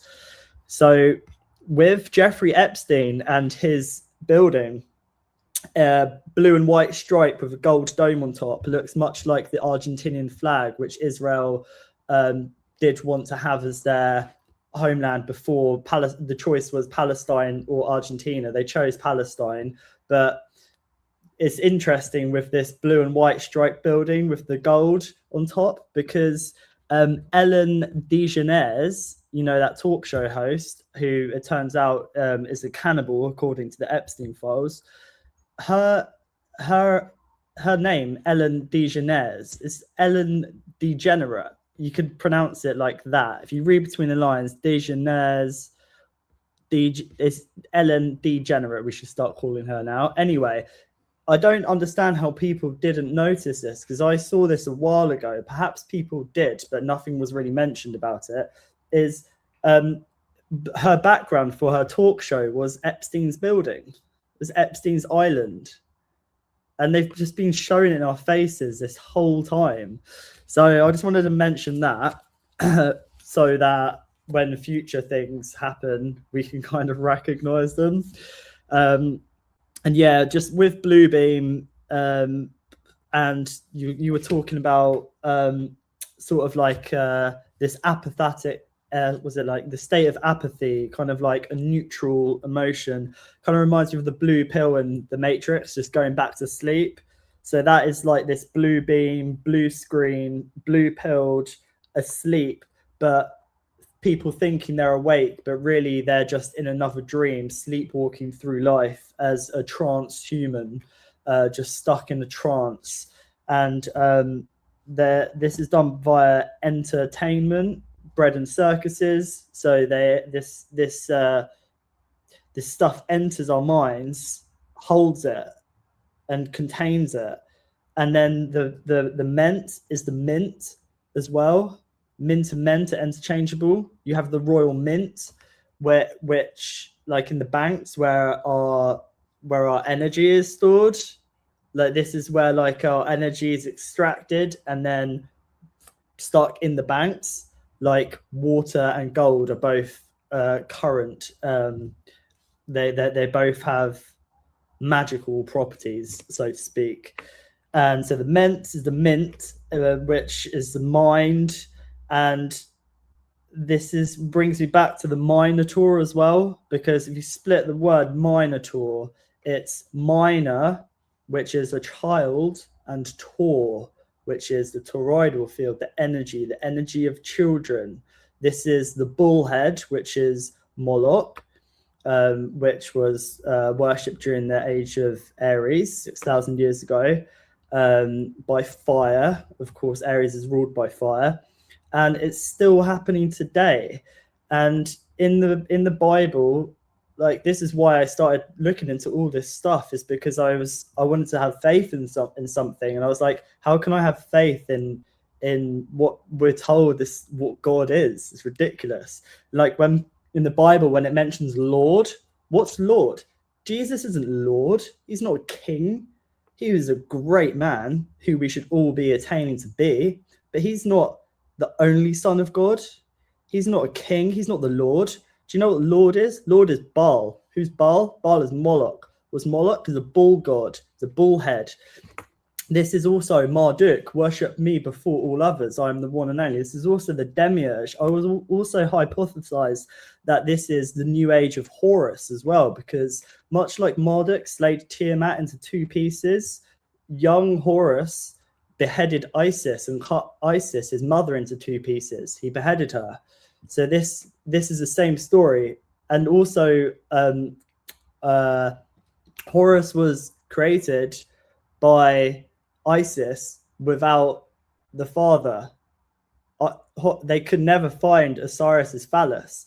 So this is a being created without the father. This reminds me of the story of Sophia creating the demiurge without the father. And this is all playing out now in real time, because we have our current demiurge, or part of this egregore, Elon Musk, Alien Mars, playing out this story of Marduk trying to slay our dragons by this technology. At the same time, NASA launching APEP rockets in 2024 into the ionosphere to try and pierce this barrier. This ties into the eighth sphere as well, because at the same time as these beings trying to get into this realm through us, I think at the same time they're trying to pierce this protective barrier. Some people call it a prison planet, but it's not a prison, it's a womb. And that the barrier around us, the firmament, I think is to keep beings out. It's not just to keep us in here, but to keep beings out. That's what I believe. And I just wanted to mention Lord, Moloch, Baal, Marduk, the Minotaur. It's all the same things. The Minotaur in the labyrinth, that's our mind, and that's how they get our energies, by entering our mind via entertainment and extracting it. And you can see that in the metaphysical and also the material via the dollar bill. The dollar is also the doula. A doula is what helps with a birthing process. There's a birthing process right now which links in with Zervan, cosmic time, giving birth to two twins, one Ahriman, one Ahura Mazda. Ahriman forced his way out of the womb. Ahriman, or the demiurge, or this Marduk, or Elon Musk is trying to force this artificial into this realm, like, which we're not ready for. The artificial, this technology isn't inherently evil, but it's a program, and if it's not being programmed by us, it's being programmed by these this technocracy, then they put their evil into it. So I just wanted to tie all of those threads together of, you know, the story of the demiurge, this current energy now, this worship me before all others, this kind of wedge that this technology has put between us and God, or source, or whatever that is for you, the higher self, our potential. There's a wedge put there, which is the same as Akhenaten and the story of him wedging himself between the sun and us getting to give our energy to him rather than the sun. So yeah, Lots of stuff are thrown out there, but it weaves together, I believe. I think there's an interesting perspective there, that you're bringing up, and I think it leads right back to how old and how long this thing. Okay, so the blue beam. I want us to consider the blue bloods for a moment. We're dealing with blue light, blue beam, but in the old times we were dealing with the blue bloods, and the blue bloods were lording over us. They were the lords and the ma'ams, the queens, have you.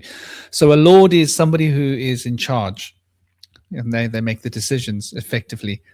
And it's interesting, Marduk, I just want to point out something just from a contextual perspective, which I think is important. Marduk tried to usurp the roles of Enlil, Enki, and Anu. He tried to usurp all of their roles. This was later on. And so the heritage of Marduk, which was Akkadian, and we've got to realize that Akkadian heritage was after Marduk. Sumerian heritage was up until, during, and before Marduk. Really important to realize this, because Marduk wasn't always on Earth. He came at a later stage. So the Baal, Belu, was it Belu? Is it Belu? Let me check quickly. I believe it's Belu in Sumerian.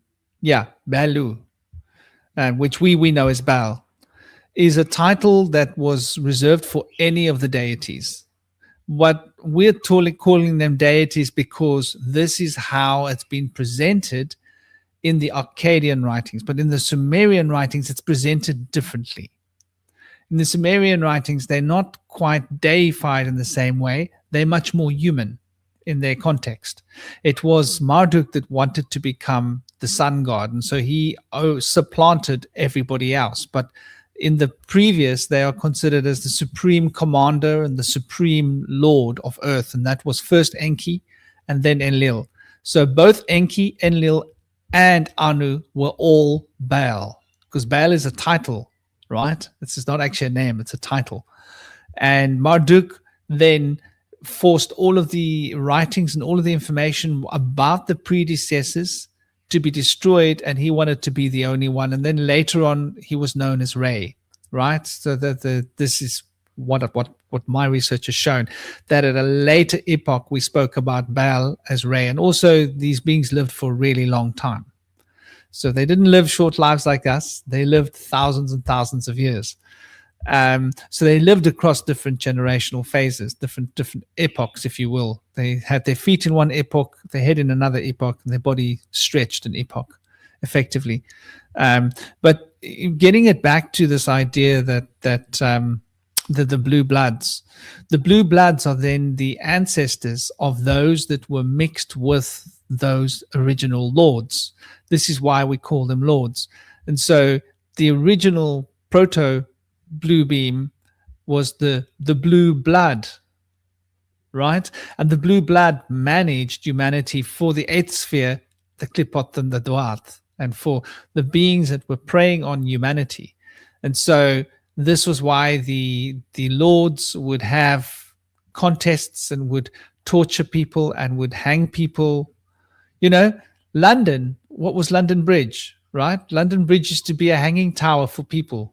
People's heads and bodies used to hang from the bridge. And it was a sign for people to know that when you enter this place, you fear the lords. Look at what the lords did to that bloke. He didn't behave. Look at his body hanging up there. So I think like the instrument of fear has always been used by the blue bloods. And now they have taken the technology to another level, and they are using blue light, and they are using more modern forms of radio frequencies to influence us. Although who knows if there were not radio frequencies in the old time. I would not be surprised if they were using it back then. And so they've always been wanting us to worship outside of ourselves. And obviously this religion, the Muslim, even the Buddhist religion, people don't realize it, right? People worship Buddha. You're not supposed to worship Buddha. People worship Emmanuel, Christos. You're not supposed to worship him. People worship, you know, all of the prophets that have come in the old times, and those highly advanced beings that have come to teach us wisdom. It gets weaponized by the blue bloods. So the blue bloods have been twisting and weaponizing our spiritual convictions, our spiritual teachings, our knowledge, turning it into a weapon that they can use to manipulate people and cajole people into small little groups, and totally brainwash that group, and then slowly but surely add more to the group, and then once they have a certain number of people in the group, they make it legislative that you now have to be in this group. And if you're not in this group, well, then you're going to get it tough. You'll be one of those guys hanging from London Bridge. And so the domination of fear has been used throughout our religious backgrounds, as well as our, you know, the courts.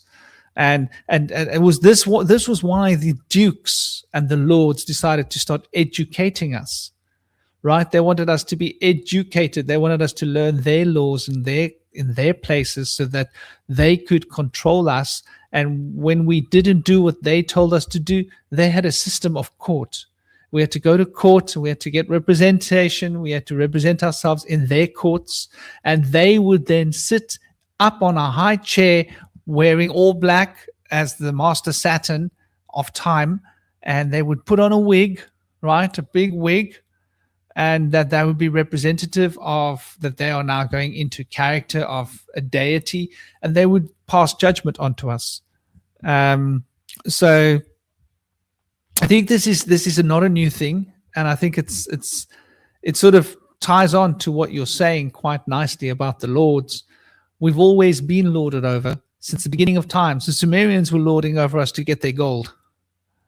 And then Marduk said, well, I'm going to turn myself into more than a lord. I think Marduk was the point where the lords decided that they would be deity, right? Up until then, they weren't deity.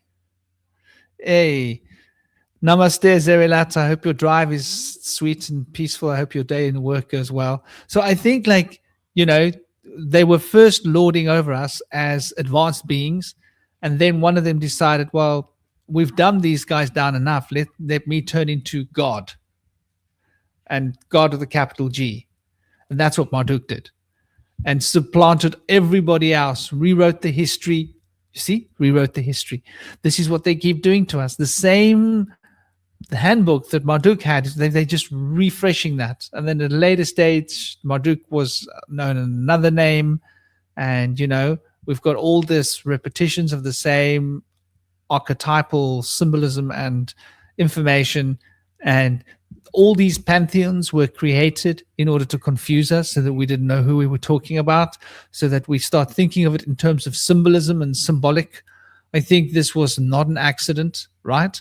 They had to have people under one banner, and when people started seeing through the lie of that, they'd say, oh, no, it's not this, it's different. But it's the same thing. And then when we see through that lie, they go, no, you're right. That was wrong. This is the right one. And they've just been doing this with humanity as far as back as we can go. And we look at all these different versions that they've offered us the same thing, selling us the same Kool-Aid under a different label, in a different bottle, telling us it's a different drink. And people, you know, I think this is something we're suffering in marketing as well at the moment.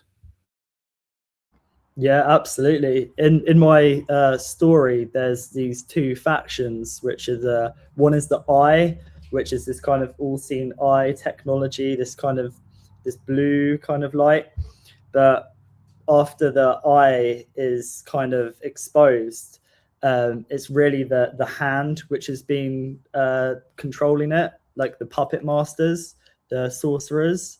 It's not the actual eye itself. It's not the technology. It's the people behind it. But they want you to think it's the technology and not look beyond who's actually programming it.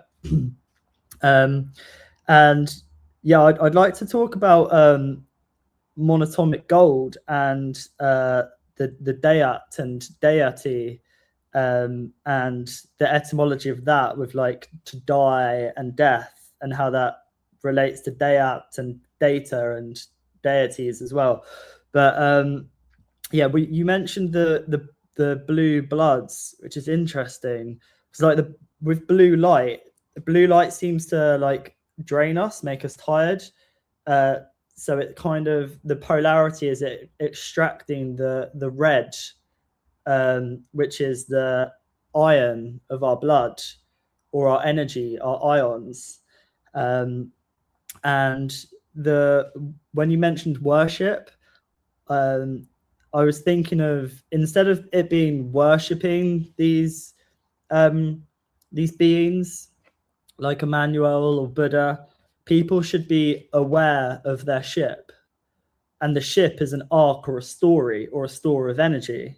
So people need to, rather than worshipping, just be aware of their ship, aware of that, the vessel that was carrying that energy or the story. But people don't really look at the story. They just look at more of the narrator and not the core. So they're like, I'm a Christian, I believe in Christ. What is Christ to you? How are you a Christian? Oh, I go to church. Right, okay. And that's the downfall of society. And what I see happening with our false history, which I view as a grid, is that it's the source error. The sorcerers have created an error of us and source, so we don't know our history. And then I view this as a square or a grid containing energy. And this sorcerer is the polar opposite to the philosophy, which is philosophy, which is a sphere, Sophia, which is nature. So this is the yin and yang. This is the duality between this kind of mechanistic, kind of mechanical, artificial, and this nature, which is this source, these sorcerers versus the philosophers.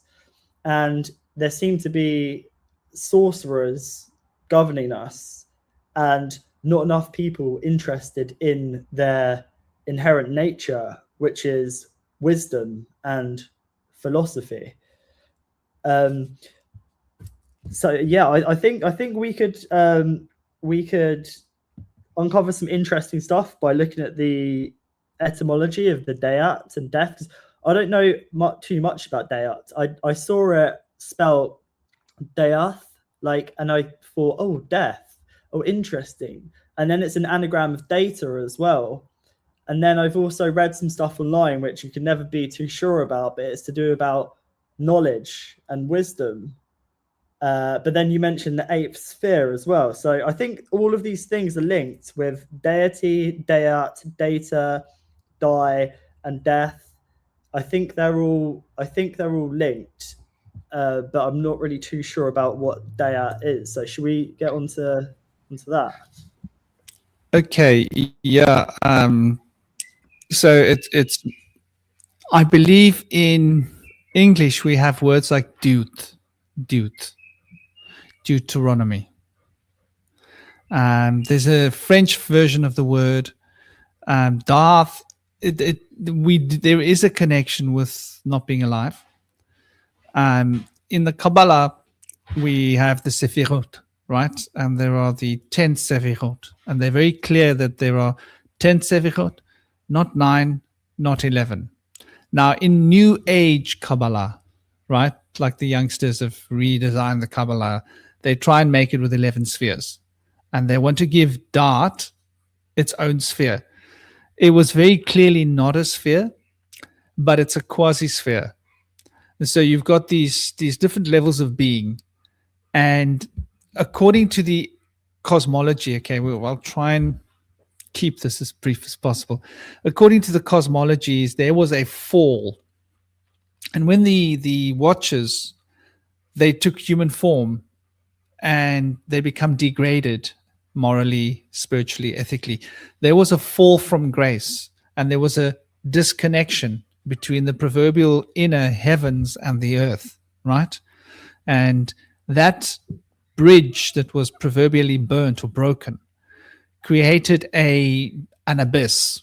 And that abyss was a necessary boundary because it was used to create a prison that we read about in various different texts. You know, it's in the Bible, it's in various different apocryphal texts. We'll see it in various different books of the giants and such and so forth.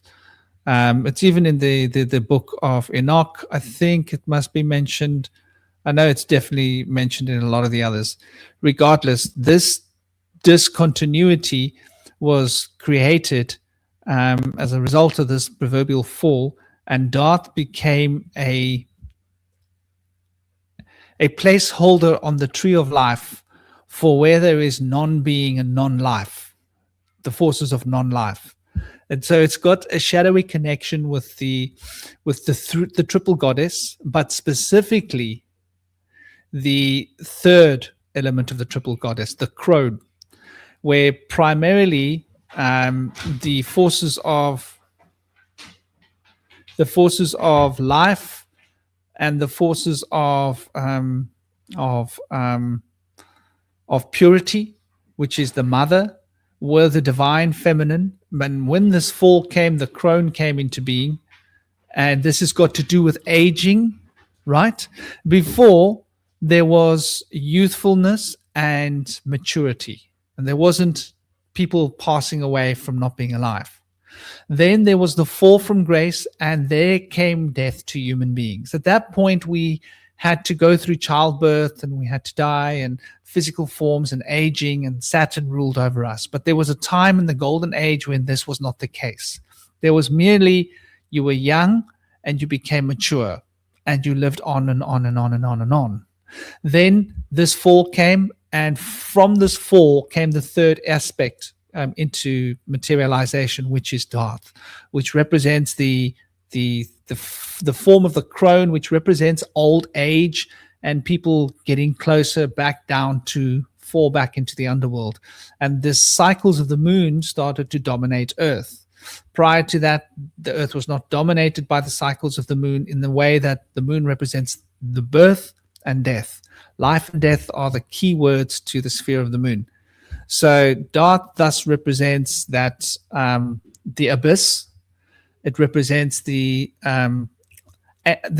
passage that leads to antimatter.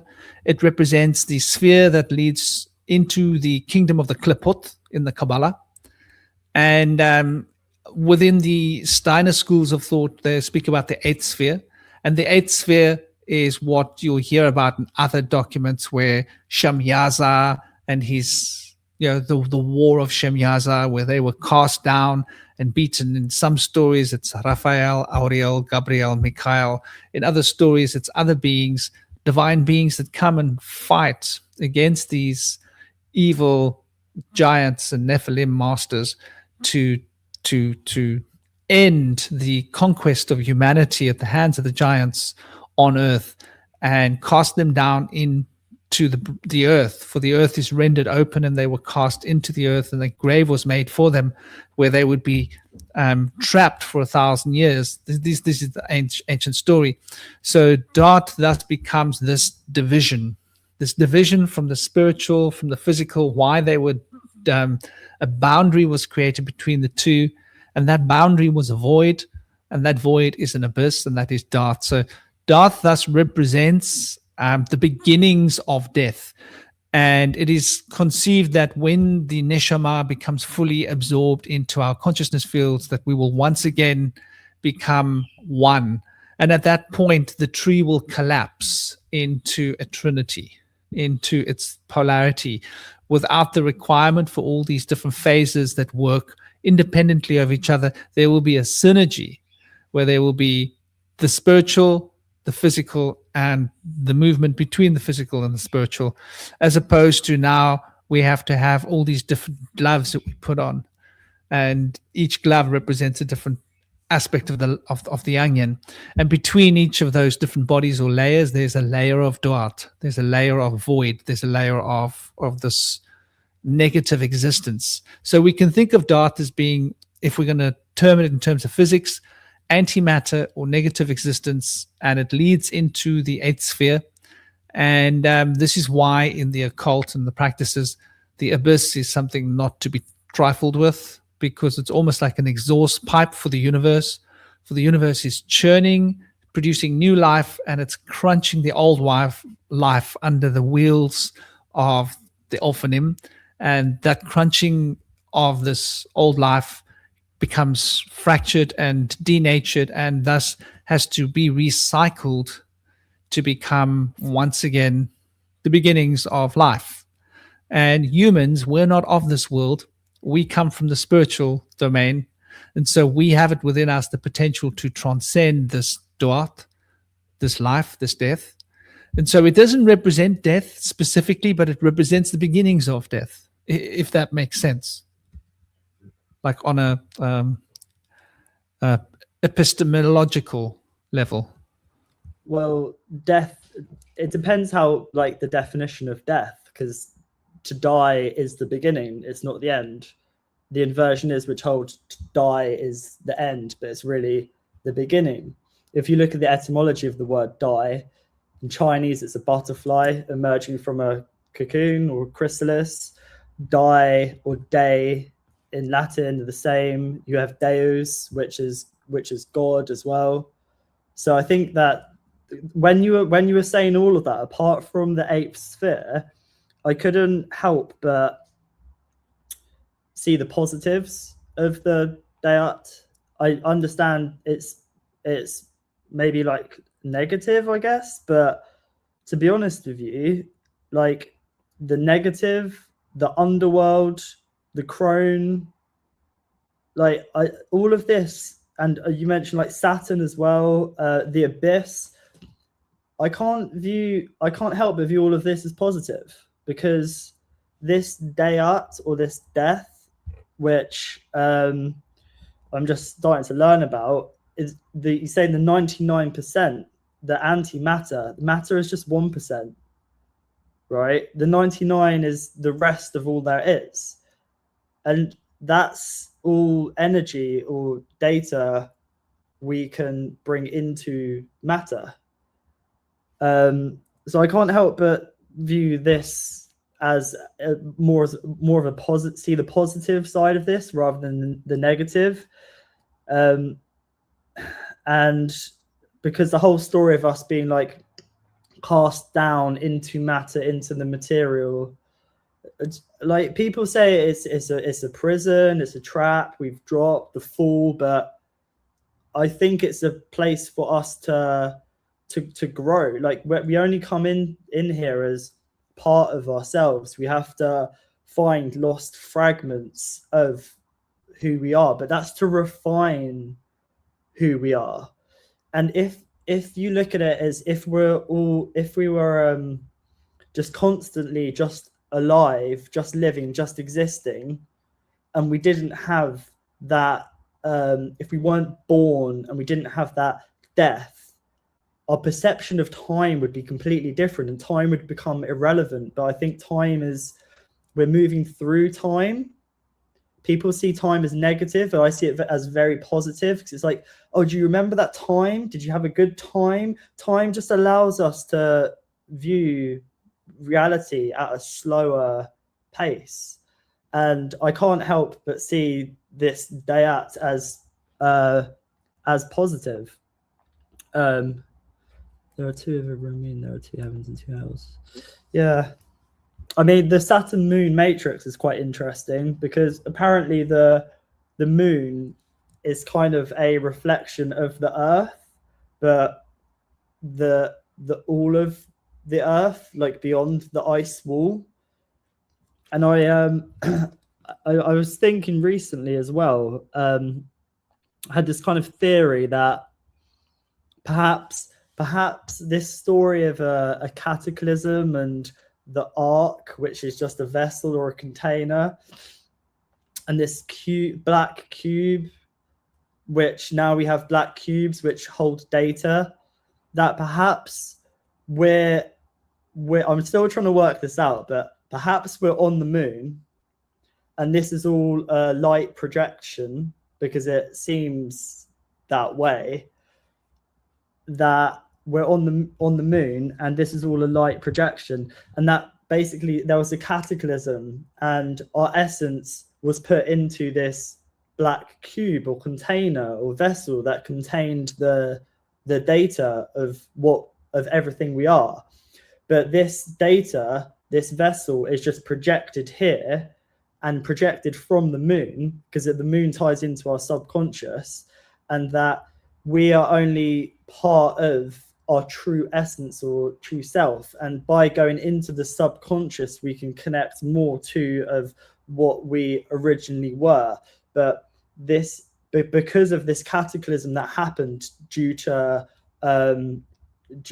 corruption of our spirit or whatever happened, that we come in here as part of ourselves, and this is a growth journey. And when we grow and connect with more of our soul, our core, and our subconscious, we expand, and then we leave this realm. And that's a process of being born and to die.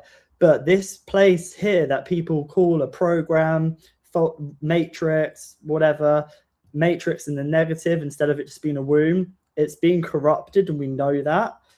It's being corrupted in the past, it's being corrupted now, and that this is a place for us to come into and grow spiritually.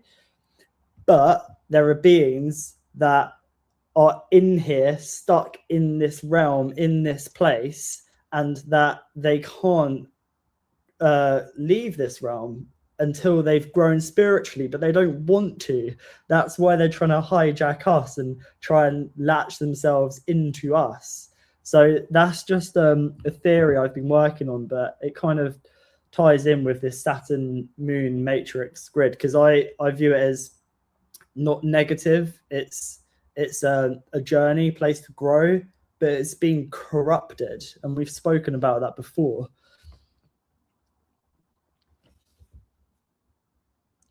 Yeah, brother, it isn't negative. This is really interesting when we consider it from our perspectives here. This has been weaponized against us, so we're sort of stuck in this negative positive paradigm.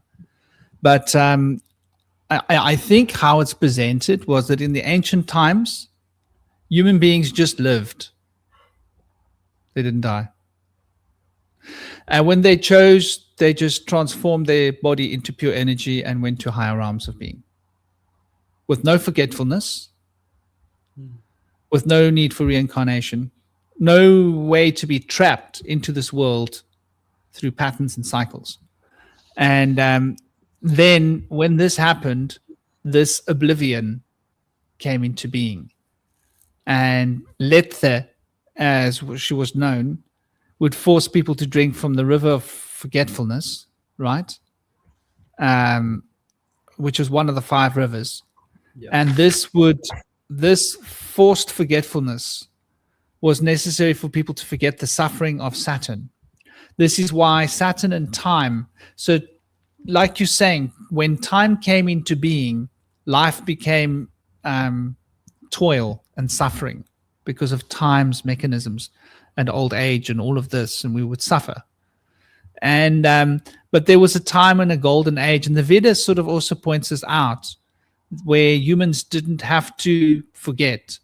So we were just in a state of continuity of life, and we would just choose to enlighten ourselves and become a light body, right? We would literally absorb all the matter into our consciousness and become a pure being of consciousness that would flow into the next paradigm seamlessly without any forgetfulness. And I think this forgetfulness is what they're focusing on here, and why it's been characterized as negative is because of that forgetfulness.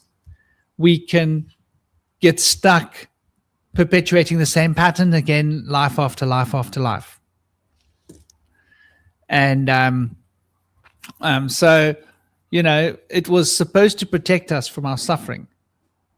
But there is a question in this, is this, she was the daughter of Eris, strife, and she was associated with drowsiness and the removal of memories.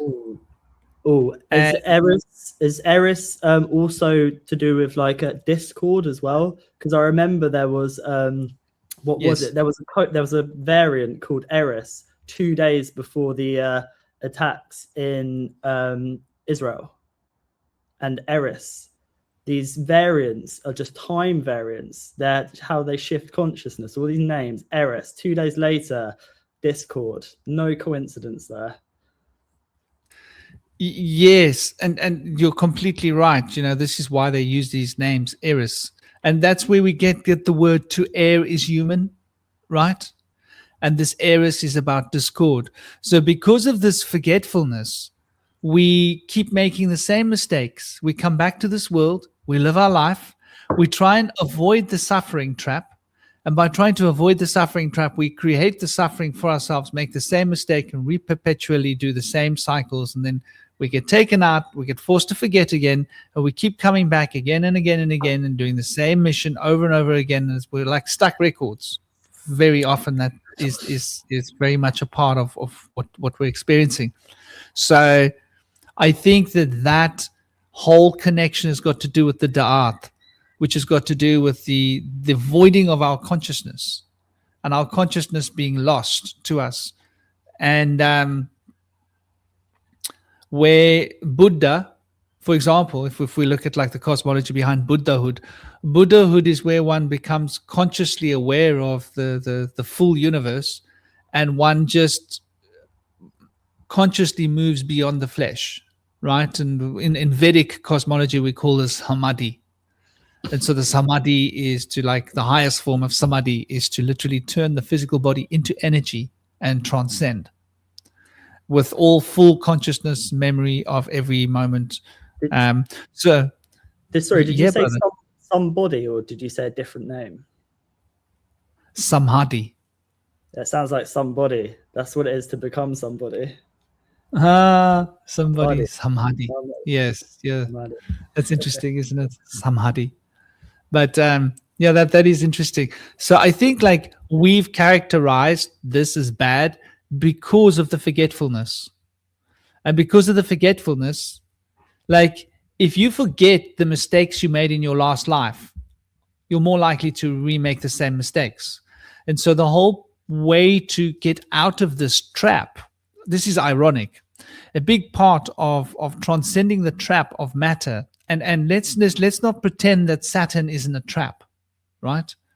In a sense, time and the cycles of the moon cycles, because it's the moon Saturn matrix. So the moon regulates the cycles, and Saturn holds the frame of time. And this is the way that time moves through the cycles of the moon. That's why we call it the moon Saturn matrix, because it's got to do with time, and the cycles represent death and birth, death and birth, death and birth, running through the matrix of time. And so in a sense, there is this discord that we sow. And when we start to recognize our own pain, right? This is called, from a shamanic tradition, when I'm doing this work, I call it soul retrieval. Yeah. And the soul retrieval is about recognizing the parts of ourselves that we have allowed to fall into forgetfulness in order to re-embrace the fullness of who we are and reach into a state of coherency within our consciousness field. And that brings us to a full awakening of our pasts and our future.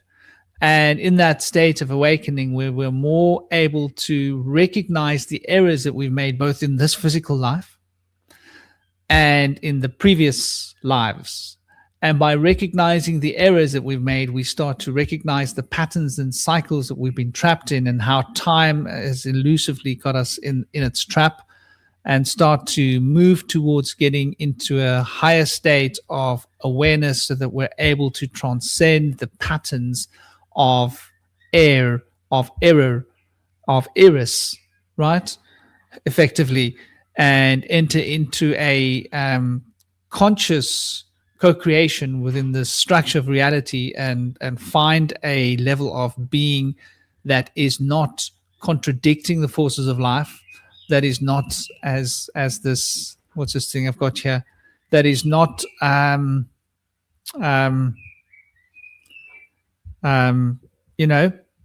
causing us to make the same errors and causing us to get stuck in the daughter of Eris's forgetfulness. And so This is why we say that self-awakening or self-remembering is the opposite of eris. And so to become fully spiritually awakened, we need to remember everything that we've been forced to forget. And that forced forgetfulness is the enemy. And that enemy is why we're stuck. It's you know, but at the same time, you know, you're right. We shouldn't be afraid of the die, because the die is the shape of the cube. And that shape of the cube is Saturn's instrument. And Saturn's instrument of time, it keeps us bound in this dimensional pattern. If you consider what a cube is, right? A cube's got 7 directions, 6 outward directions, 1 central direction. And those 7 directions are bound. This gets very, very interesting. Those 7 directions, right, which have 7 faces, right? 6 outward faces and 1 inward face. Saturn is the inward face from a traditional Hermetic Kabbalistic perspective. And, you know, the other 6 outward faces would correspond to the tarot card of the sun in the east, you know, the tarot card of the wheel in the west, the tarot card of the tarot card of the sun in the south. Sorry, my mistake. And the tarot card of the Empress in the east, and the tarot card of the Emperor in the north, and the tarot card of the Magician above us, and the tarot card of the High Priestess below us, and the tarot card of the final card, the world at our hearts, right? That's a compression of time. That's that time dilation and the compression that brings us into physicality, which is why time is compressed into such small little blocks, which is why we live such small, fast, insignificant lives in the bigger picture of time. And these 7 different principles are bound through the 6 outer principles by 12 principles, right? So there are now 12 different tarot cards that act as a binding force. Like, just as an example, if you want to look at it, if you're facing the east, you would have bound on your left and your right and below you, right? And on your left you would have sorry, I said the emperor would be on your left, binding it, and it would be the tower that is facing the south, just to be clear. That's Mars, not Aries. I must remember this. The tower is facing, and the emperor would be the binding that connects the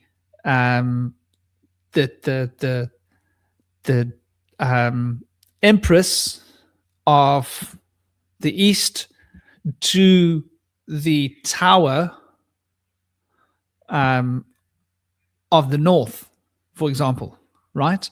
And that empress sits as a boundary between those 2 faces.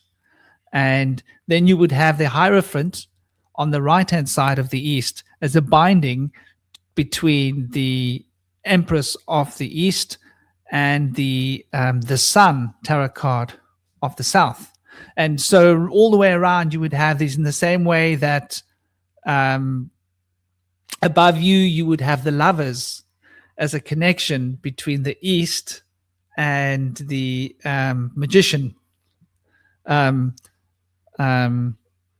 So if you look at it, you can see that there's 12 different parts of a cube where there's a connection between the faces, and that 12 represents a macrocosm, and then the 7 represents a microcosm, which is the structure of the cube itself. And then the structure of the cube has got 3-dimensional phases, and those 3-dimensional phases represent the 3 elemental states: fire, air, and water. So basically you've got the structure of the cube, which is the major arcana. The major arcana is the cube, and that is also the path back towards reconciliation of the different parts of ourselves with the divine, and gaining an insight into liberation and awakening.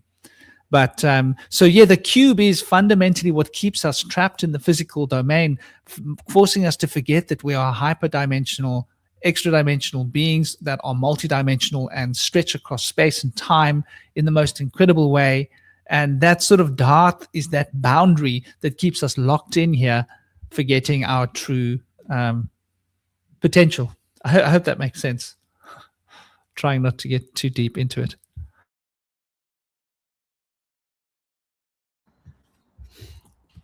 Yeah, man. Thank you for that. Yeah, I've been writing notes as you were talking, yeah, that's really, really interesting. Sorry, Ori just came in and was sort of blew my ship off course there. Did you say there were 12 sides to the cube? Did you relate the cube to 12? There are 6 sides. There is one internal side as well, which faces towards the the center. So the center is considered as a side. And then there are 6 sides facing outwards. And then there are 12 connection points between them. Right? So if you imagine a cube, if you're looking in one direction, right? You got a face, and then you got 4. 1, 2, 3, 4, right? And if you look behind you, you got 1, 2, 3, 4, right? And then if you look to your right, you got 1, 2, 3, 4, and you look to your left, you got 1, 2, 3, 4. And what do you get when you take all 3 1, 2, 3, 4s? That's 4 times 3. That's 12, and that is what constructs the cube. Well, because of course we have 12 hours. Well, on the clock there's 12 and 12 signs of the zodiac. But I was just trying to see if there was a number 13 anywhere, the hidden 13 sort of perhaps being contained by this 12. Because I've heard Sophia was the 13th aeon, and 13 would relate to water and and memory being kind of contained in this cube. But I just want to go through some of my notes and see what you think. So with Saturn, so we have to go back to this Lethe and this river of forgetfulness. And are we perhaps tricked into drinking this to forget our trauma? For there's so much done to us during life that when we die, are we kind of tricked into thinking, just drink from this water and you'll forget? And then that's how this is why it's important to die while you're alive. This is why it's important to connect with the subconscious, travel across the river Styx along these mines, using Chiron, not Charon, Chiron the wounded healer, very similar to Charon. Also Anubis, who would be Saint Christopher, Christ Topher, the Christ bearer, the one that carried Christ across the river. Anubis Anubis and Saint Christopher are both dog heads, or god heads, and Anubis is the one that weighs the heart and the feather. We can do this while we're alive because no one else can judge us apart from ourselves, and it's up to us to take judgment on our actions and to be aware, and not just claim to be conscious, but tap into the subconscious mind and sort of overcome our traumas before we die. Because then if we do die, we'll be tricked into drinking this water and then have to come back here. So the power is within us. And with Saturn is associated with the metal lead. And then you mentioned a golden age. And then there's this alchemy of turning lead into gold. And I can't help but think that this is just shifting our perception of how we view time and boundaries, and perhaps changing Saturn from being lead and weighing us down, instead turning it into gold and using this current of gold or water, which is strongly associated with Saturn, and using this current to sort of not transcend, but bring the 5D into the 3D, using time, the 4D. And what I mean by this is that if we look at the Greeks having 2 words for time, chronos, linear time, and kairos, flow time, Kairos is the more kind of mercurial messenger of the gods, which is water. And if you look at the North Pole of Saturn, it's the hex. Oh, the hex, the cube. This is being demonized. Saturn is Satan. But really, time is just our perception of this reality.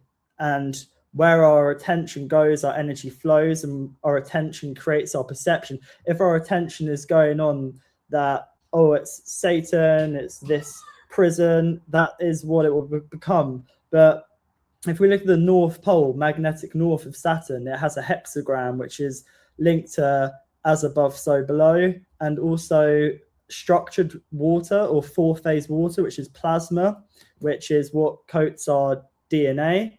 And then if we connect to this water, that's how we step into our light codes, our DNA, and we can I don't want to say ascend our frequency, but step into the frequency of our soul, because it's not about ascending, it's more about creating a bridge so that our essence can flow through us like water, like time. 1 minute, Ori. So there's different, can you shut the door, please? I'll talk to you in a minute. So there's different ways of perceiving this Saturn moon matrix, and there's been a huge psyop to suppress anything to do with water, magic, the feminine, and I think that's how we create this bridge. Like Saint Christopher carried the Christ or the Christos across the waters. That's what we must do. We must cross the waters and not be afraid of crossing these waters while we're alive. The Death card, Tarot, number 13, relating to water, memory. 1 of 3 is 4, which is the force, which is thoughts, which is all around us, which is water. And Saturn has 274 moons, supposedly. 2 add 7 of 4 is 13. So you have 13 moons or 13 months, 13 moons. We used to have a 13-month calendar. Now we have a 12-month calendar. Remember, 12 is on the clock. 12 relates to the cube. So if we sort of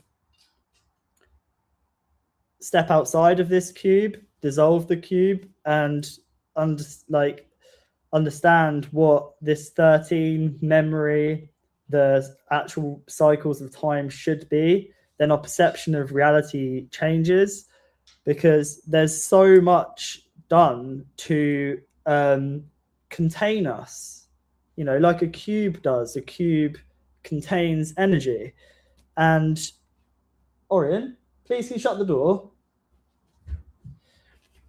So with the words time, it can either be tie me, or if you rearrange the words, it's emit.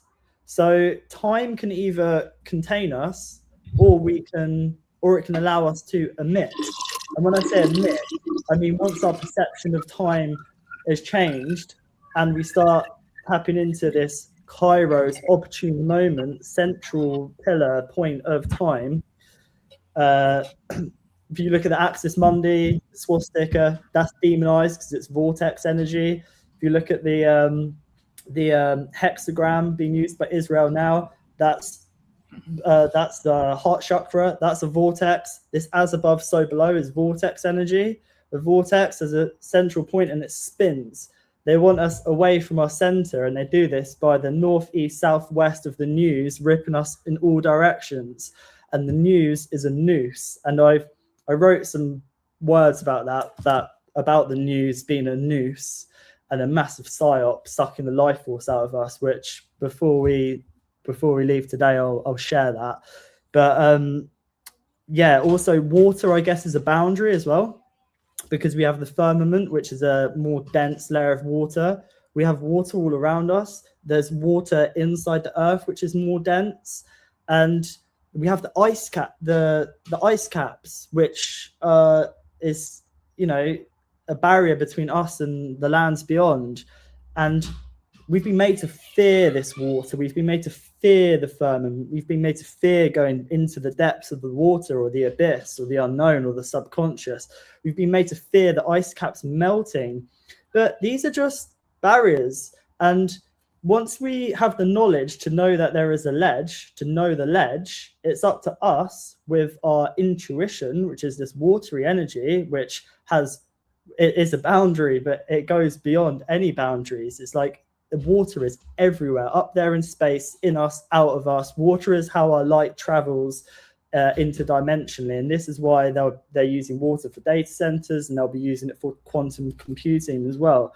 But I just wanted to put that out there, because this I can't help but thinking that obviously, Dayat is not necessarily negative. It's negative for beings, and it can be seen as negative. But once we say, for example, our bodies contain our life force or our soul, people can view the body as negative because they just want to expand and leave and transcend this realm.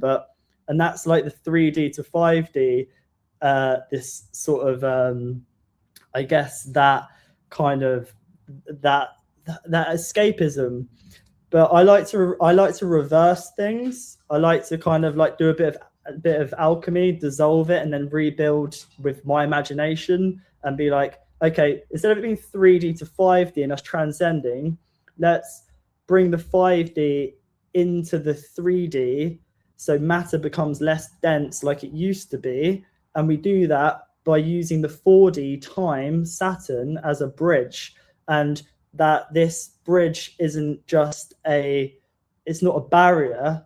This bridge is a bridge is in music. You have a bridge as well. A bridge is a frequency, and we can tap into that frequency of Saturn, not this lower frequency or whatever they want us to step inside, using this Project Bluebeam to project fear of Saturn, so that the powers that be can use this energy of this God, which is this guardian of dimensions, the fourth dimension, because that's what they're doing. They're using this very powerful energy, and people aren't, because people have become afraid of it. Like, they've become afraid of dragons. They've become afraid of their own internal dragon.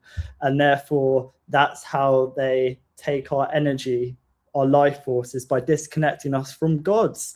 And they did this. They managed to disconnect us from God via this blue beam, via magnetism, via this magic.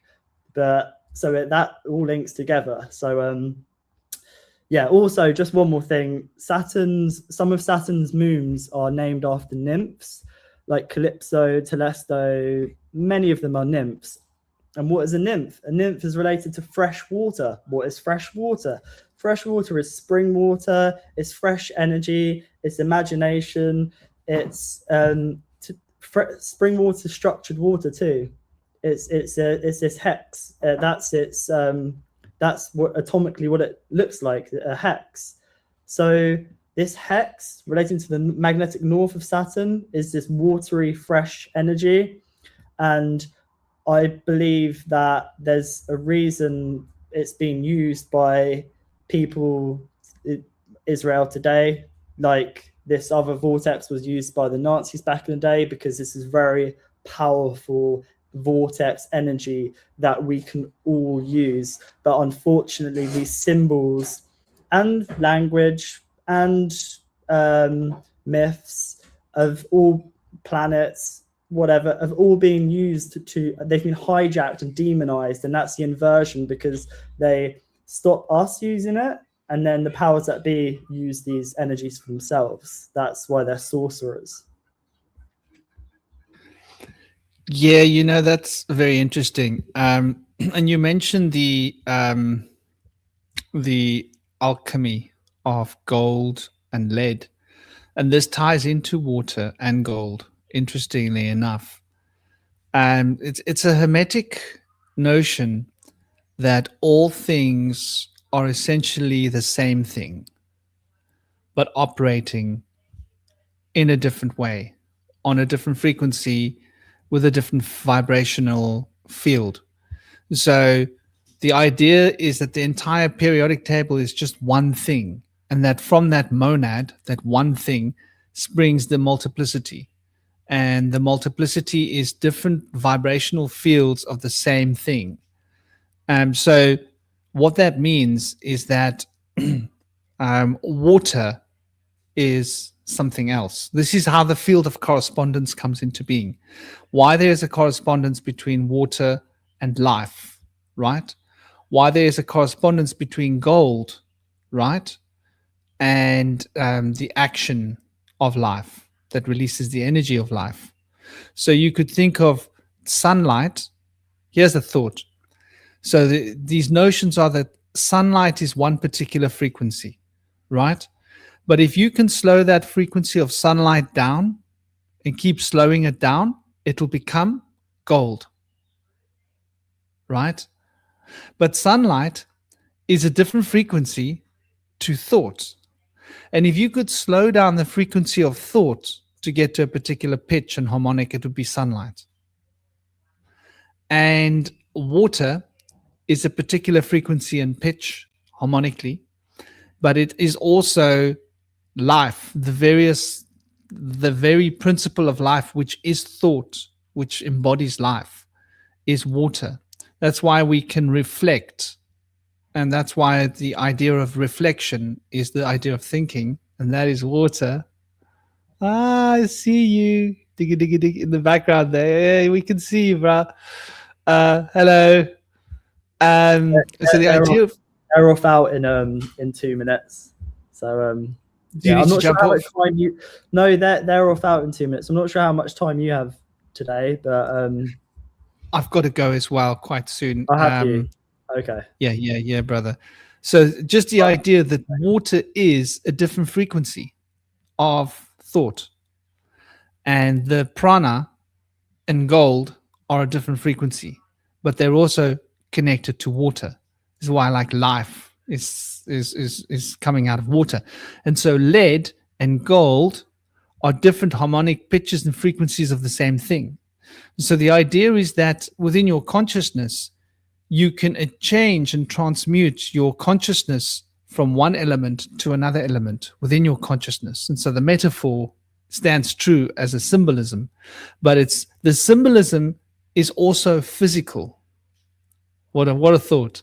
So the symbolic ideas that we have, this is the nature of reality. Reality is a symbolic construction, but the symbolic construction is, and here's the key, symbolic, symbols, right? Like, what is a symbol?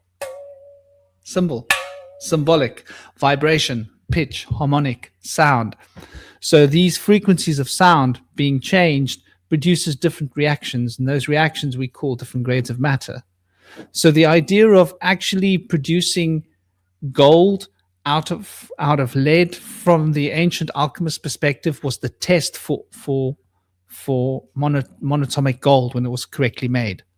And the monatomic gold was correctly made because it would be eaten.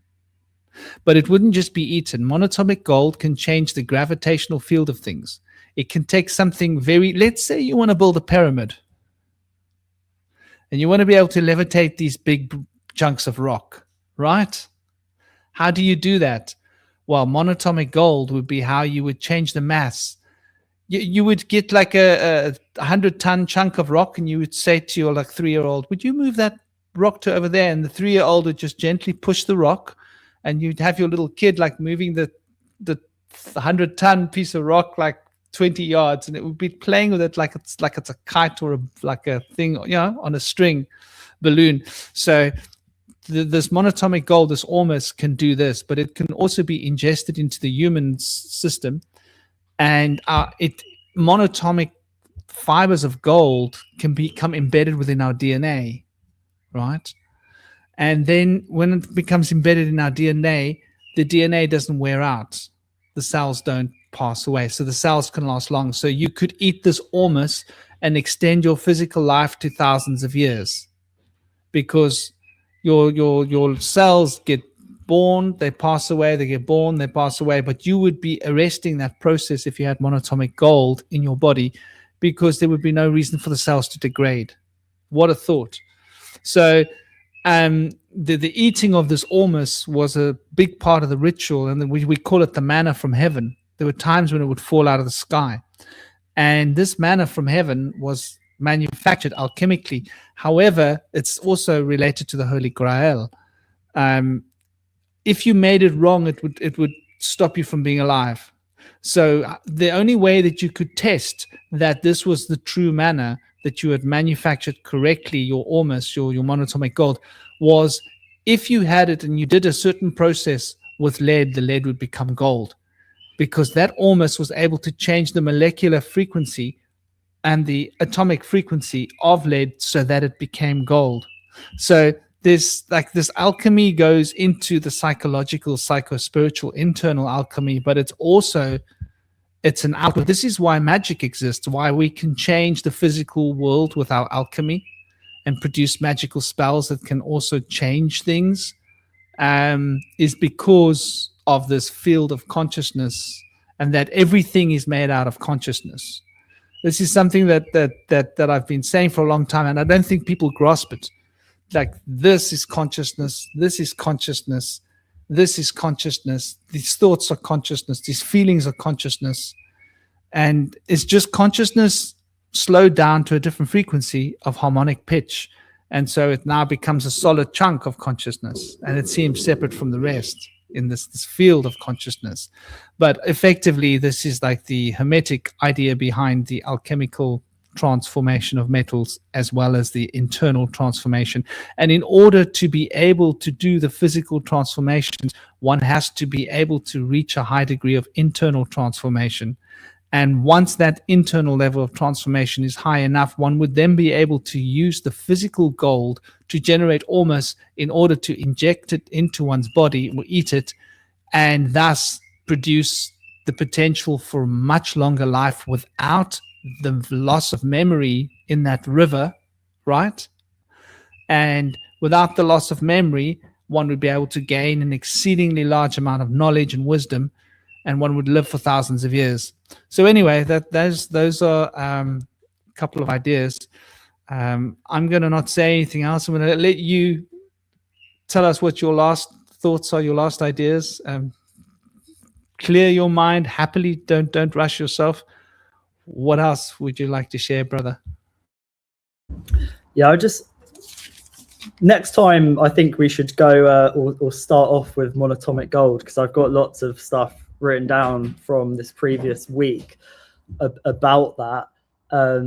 One of the things being adrenochrome seems to be a poor man's monatomic gold. Ori, please can you go away? I've told him I'm going to be done in two minutes. 5 minutes. 5 minutes, yeah, sure. Thanks for correcting me. So yeah, Ori's really good at the Diablo. He's been playing with the Diablo, which is interesting because the Diablo it looks like an hourglass. And can you go away, because I'm going to be finished in 2 minutes, otherwise I'm going to be long, aren't I? Thank you. The Diablo is it, I think, Spanish for devil, the Diablo, and then the devil's linked to Saturn, and then you have the hourglass of the Diablo as well, where you kind of like you use these strings to basically move this hourglass of time. So I think that's a really cool instrument he's playing. He's an Aquarius too, so ruled by Saturn, so it seems fitting that he's really into his Diablo. So yeah, I think that next time we can start off talking about monatomic gold and what and a bit more of what that is and how I believe that links into adrenochrome as well. I'm just trying to find these notes that I wrote down yesterday. Oh, here we go. 1 second. Yeah, so sometimes when I hear words that play around with it, as you know, so news sounds a lot like noose. So then that just led me on a journey which I wrote down. So I'll just share that with you now. So news is a noose, slowly suffocating us, taking all the air, a psyop, pounds per square inch of oxygen, northeast, west and south, pulls us in all directions away from our center. It's now being revealed that all news networks are pretty much centralized. That central eye is the top of the pyramid. The only way to combat this is to become centralized ourselves. This means to be centered, grounded at a core level, not to be identified by what's happening outside in this cult or that. Whether the mainstream grabs our attention and leads our perception at the time, but understand the occult, the hidden eye, the central tower within, which is our power. T and P can be interchanged, of course. So our lighthouse, if you like, which is the tower within, and so the tower is there within, but the flame is just an ember. Our light has been disorientated. We've been living in the shadow of another's flame. Our light has either been extinguished by empathy, which has been weaponized by the media, or burnt out by rage, which has also been weaponized, taken in all directions, anywhere but our center. The light is being taken where it shouldn't. Perhaps black holes opened by CERN, mass rituals, egregores. But this ember inside us can become an inferno once we connect with our core. When we open the door to our lighthouse, step inside, climb the spiral stairs, and give this ember recognition, which is the seed, the lotus, and breathe air, which is the sea air, for we are in a vast ocean. From the top of our tower, our power, which is our lighthouse, we can see and we can become one with the sea and the flow of time. And then we can breathe fire, which is I am that I am. So yeah, there's some things I wrote down there just to do with that. Our internal tower is our power, because T and P can be interchanged in language, and that lighthouses have a spiral staircase, which is correlated to the double helix, and that at the top of this lighthouse is a flame or a light. And I had I've had a couple of soul retrieval like journeys I've done. Like one of them, it wasn't so much perhaps soul retrieval, but it was to do with these plasma things, and this lady was channeling messages from my ancestors. And what was really interesting about that is that there are these two stories, one from my mother's side and one from my father's side. And then the story from my mother's side was that there was a story of my ancestor whose job was to be on top of this hill in this tower and to shine a light if an enemy was to ever come. And one day she fell asleep and didn't shine a light, and the town was taken over by the enemy.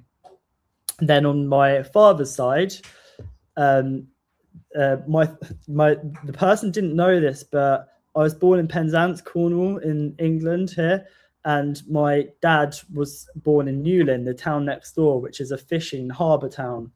And with my dad's side, this lady channeled that, bearing in mind I hadn't told her anything about where I was born or my dad, that there was this ancestor of mine who was in a lighthouse, and he was told to not shine the light because that would draw in enemy ships. But there were also friendly ships out there in the sea, and my ancestor didn't listen, and he shined the light to save the friendly ships that were out there at sea, and he lost his job. And I find this profound because I've been torn for a long time whether to share information or not. And I understand that now is from this DNA of one side not sharing the warning, not shining the light, and getting in trouble, and the other side, my father's side, getting into trouble for shining this light. And I just find the lighthouse interesting concept because me being a Capricorn, it's a sea goat, I'm very connected to both land and sea. And as I've kind of let go of this ancestral trauma, I'm starting to realize and understand that some things need to be shared, some not. And this fear of sharing information, because some people might find it not offensive, but they might find it negative and stuff. I really couldn't care less. I'll keep sharing stuff just for those friendly ships out at sea that need to see that light and that can come ashore.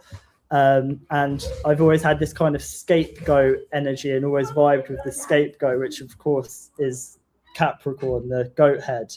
And I now know why it was. It's because one of my ancestors was scapegoated and told not to shine their light, because this person who told them that would rather have friendly ships sink to stop the enemy coming in. But I think that we should all shine our light, and that's what we've been scapegoated, and we've been gaslit into not shining our light.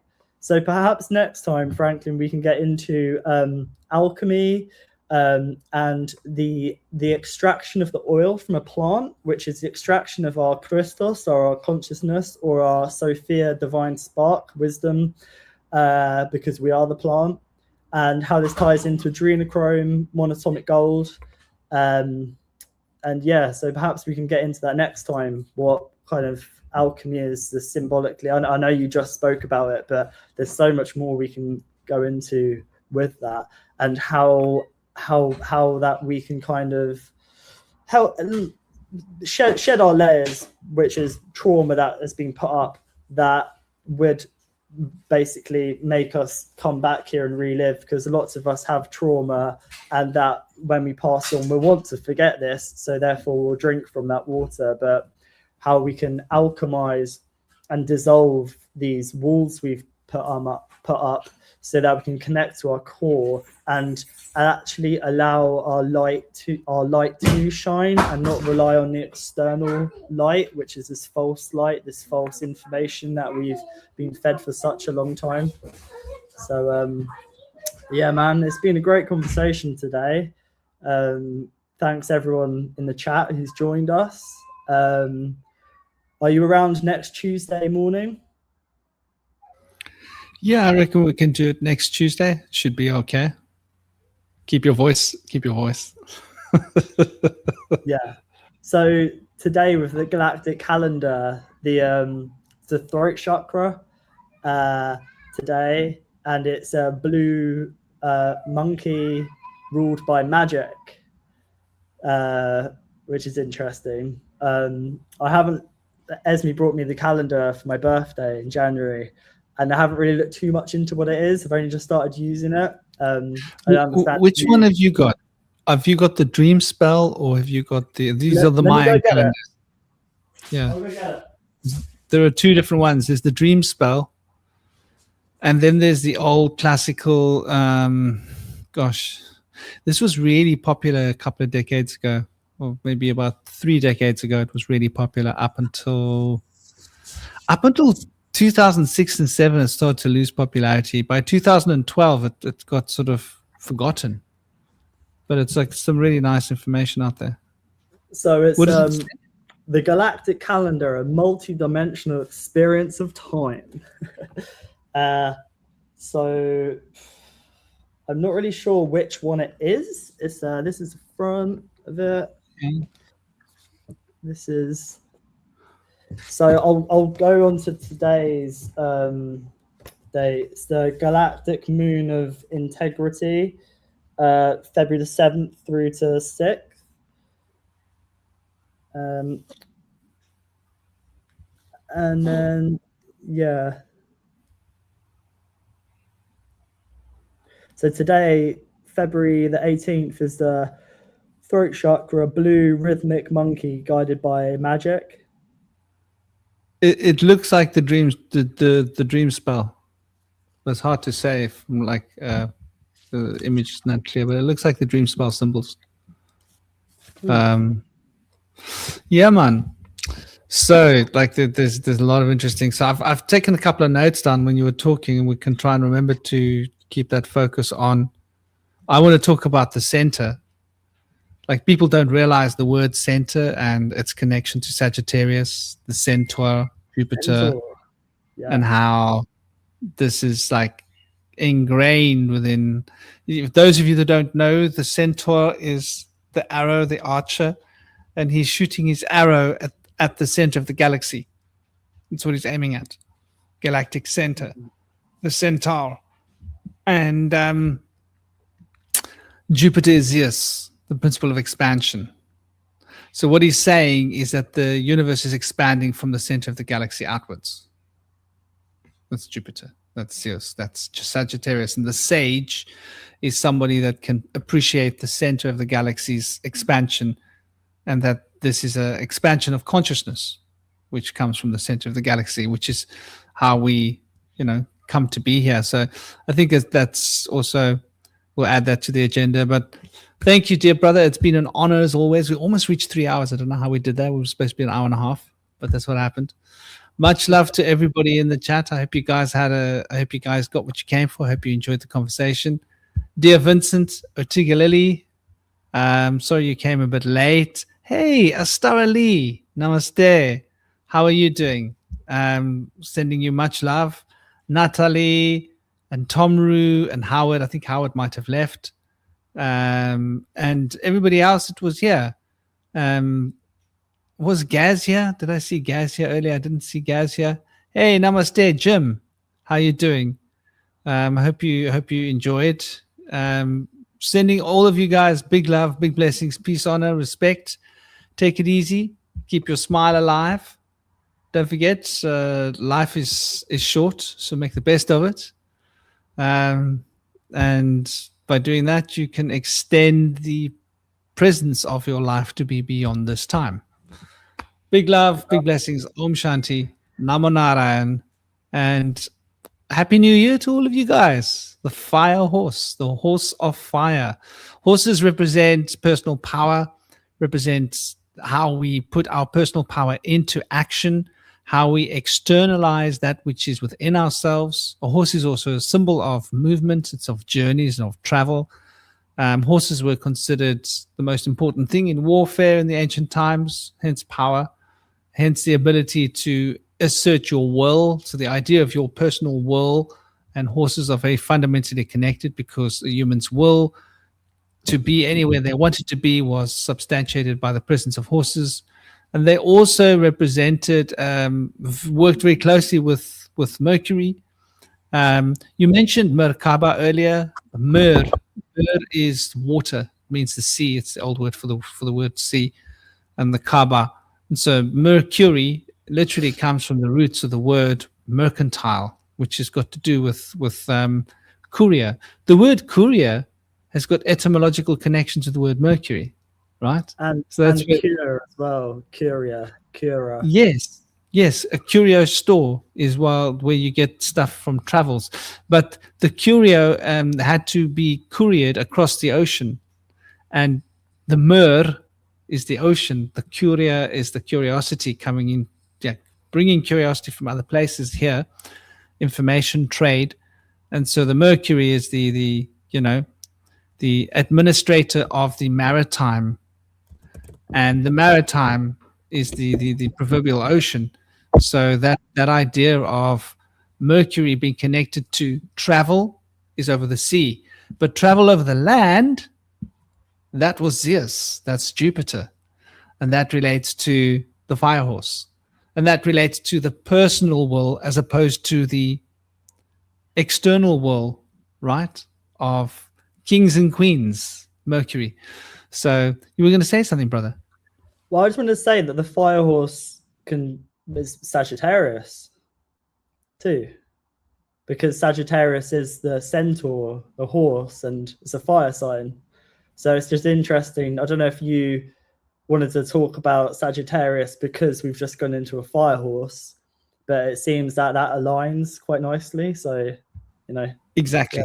Yeah. And how Jupiter, Zeus, is a big part of this, because obviously Jupiter rules Sagittarius. So there's this synergy of this wheel of fortune and temperance.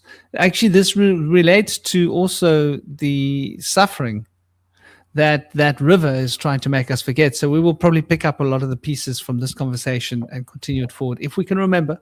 Hope we do. Yes, the four horsemen. And yes, Howard, the mermaid, Mercury's, the mercy, exactly. Merci means thank you, doesn't it? Oh, you brought me a gift from overseas. Merci, thank you. So mercy is like gratefulness. There's an element of gratefulness in it. To be fully great, is to be grateful. So big love to everybody. Thank you, as always, dear Shinobi. It's been an honor. And enjoy the rest of your day and your week. Take it easy. Much love. Hey, Valence. Much love, Solaris. Unfortunately, we're on our way out. It's been almost 3 hours. Take it easy, everybody. Om Shanti. Well, See you next week. Should we say? Yes, brother. Should we say to people? Should we say to people next Tuesday? Because I know we had to. I think on Saturday's roundtable you said going to be doing a live on Tuesday, but I tried typing to say I can't do Tuesday, so people might have been thinking we were going to do this yesterday. But next Tuesday morning, I'm 100% around. So I'm not sure if you want to decide to do it then. Let people know now that we will be doing it next Tuesday. Just so everyone in the chat now has a heads up to join us. Yeah, man. If you can do it earlier, the reason for earlier is it makes it easier for people in the. Sorry? I'm free from 8 a.m. So that can work. That can work. Yeah. So 8 a.m. UK time. Well, I know it's really late for Indy, but it gives him the option to join us too. Yes. Yes. Yeah. Yes. Yeah, we can do it early. How does that look with you guys in the chat, by the way? Let's ask people in the chat. Good idea. Is 8 a.m. GMT time any good for you? 8 a.m. GMT time would be 4 a.m. EST time. And 4 a.m. EST time would be, gosh, it gets confusing when you start to apply too many time zones. But think 4 a.m. New York time or 8 a.m. London time. If that fits you guys, good. Anyway, much love to all of you. Peace, honor. So then we'll do it 8 a.m. Do you want to make it 8:15 because your child leaves at 8? They leave at 8, so 8:15 sounds good. 8:15. Yeah. Give him time to go and use the loo. Get himself a cup of tea. He's British, remember? He's got to drink tea all day long. Am I right or wrong? Absolutely. Yeah, man. You wouldn't be British if you didn't, brother. I've even got a tea on my tea. So nice one. Yeah. Big one. Well, it's been an honor. Right. Big love. Much love. Om Shanti. Take care. See you later. Bye-bye. Peace.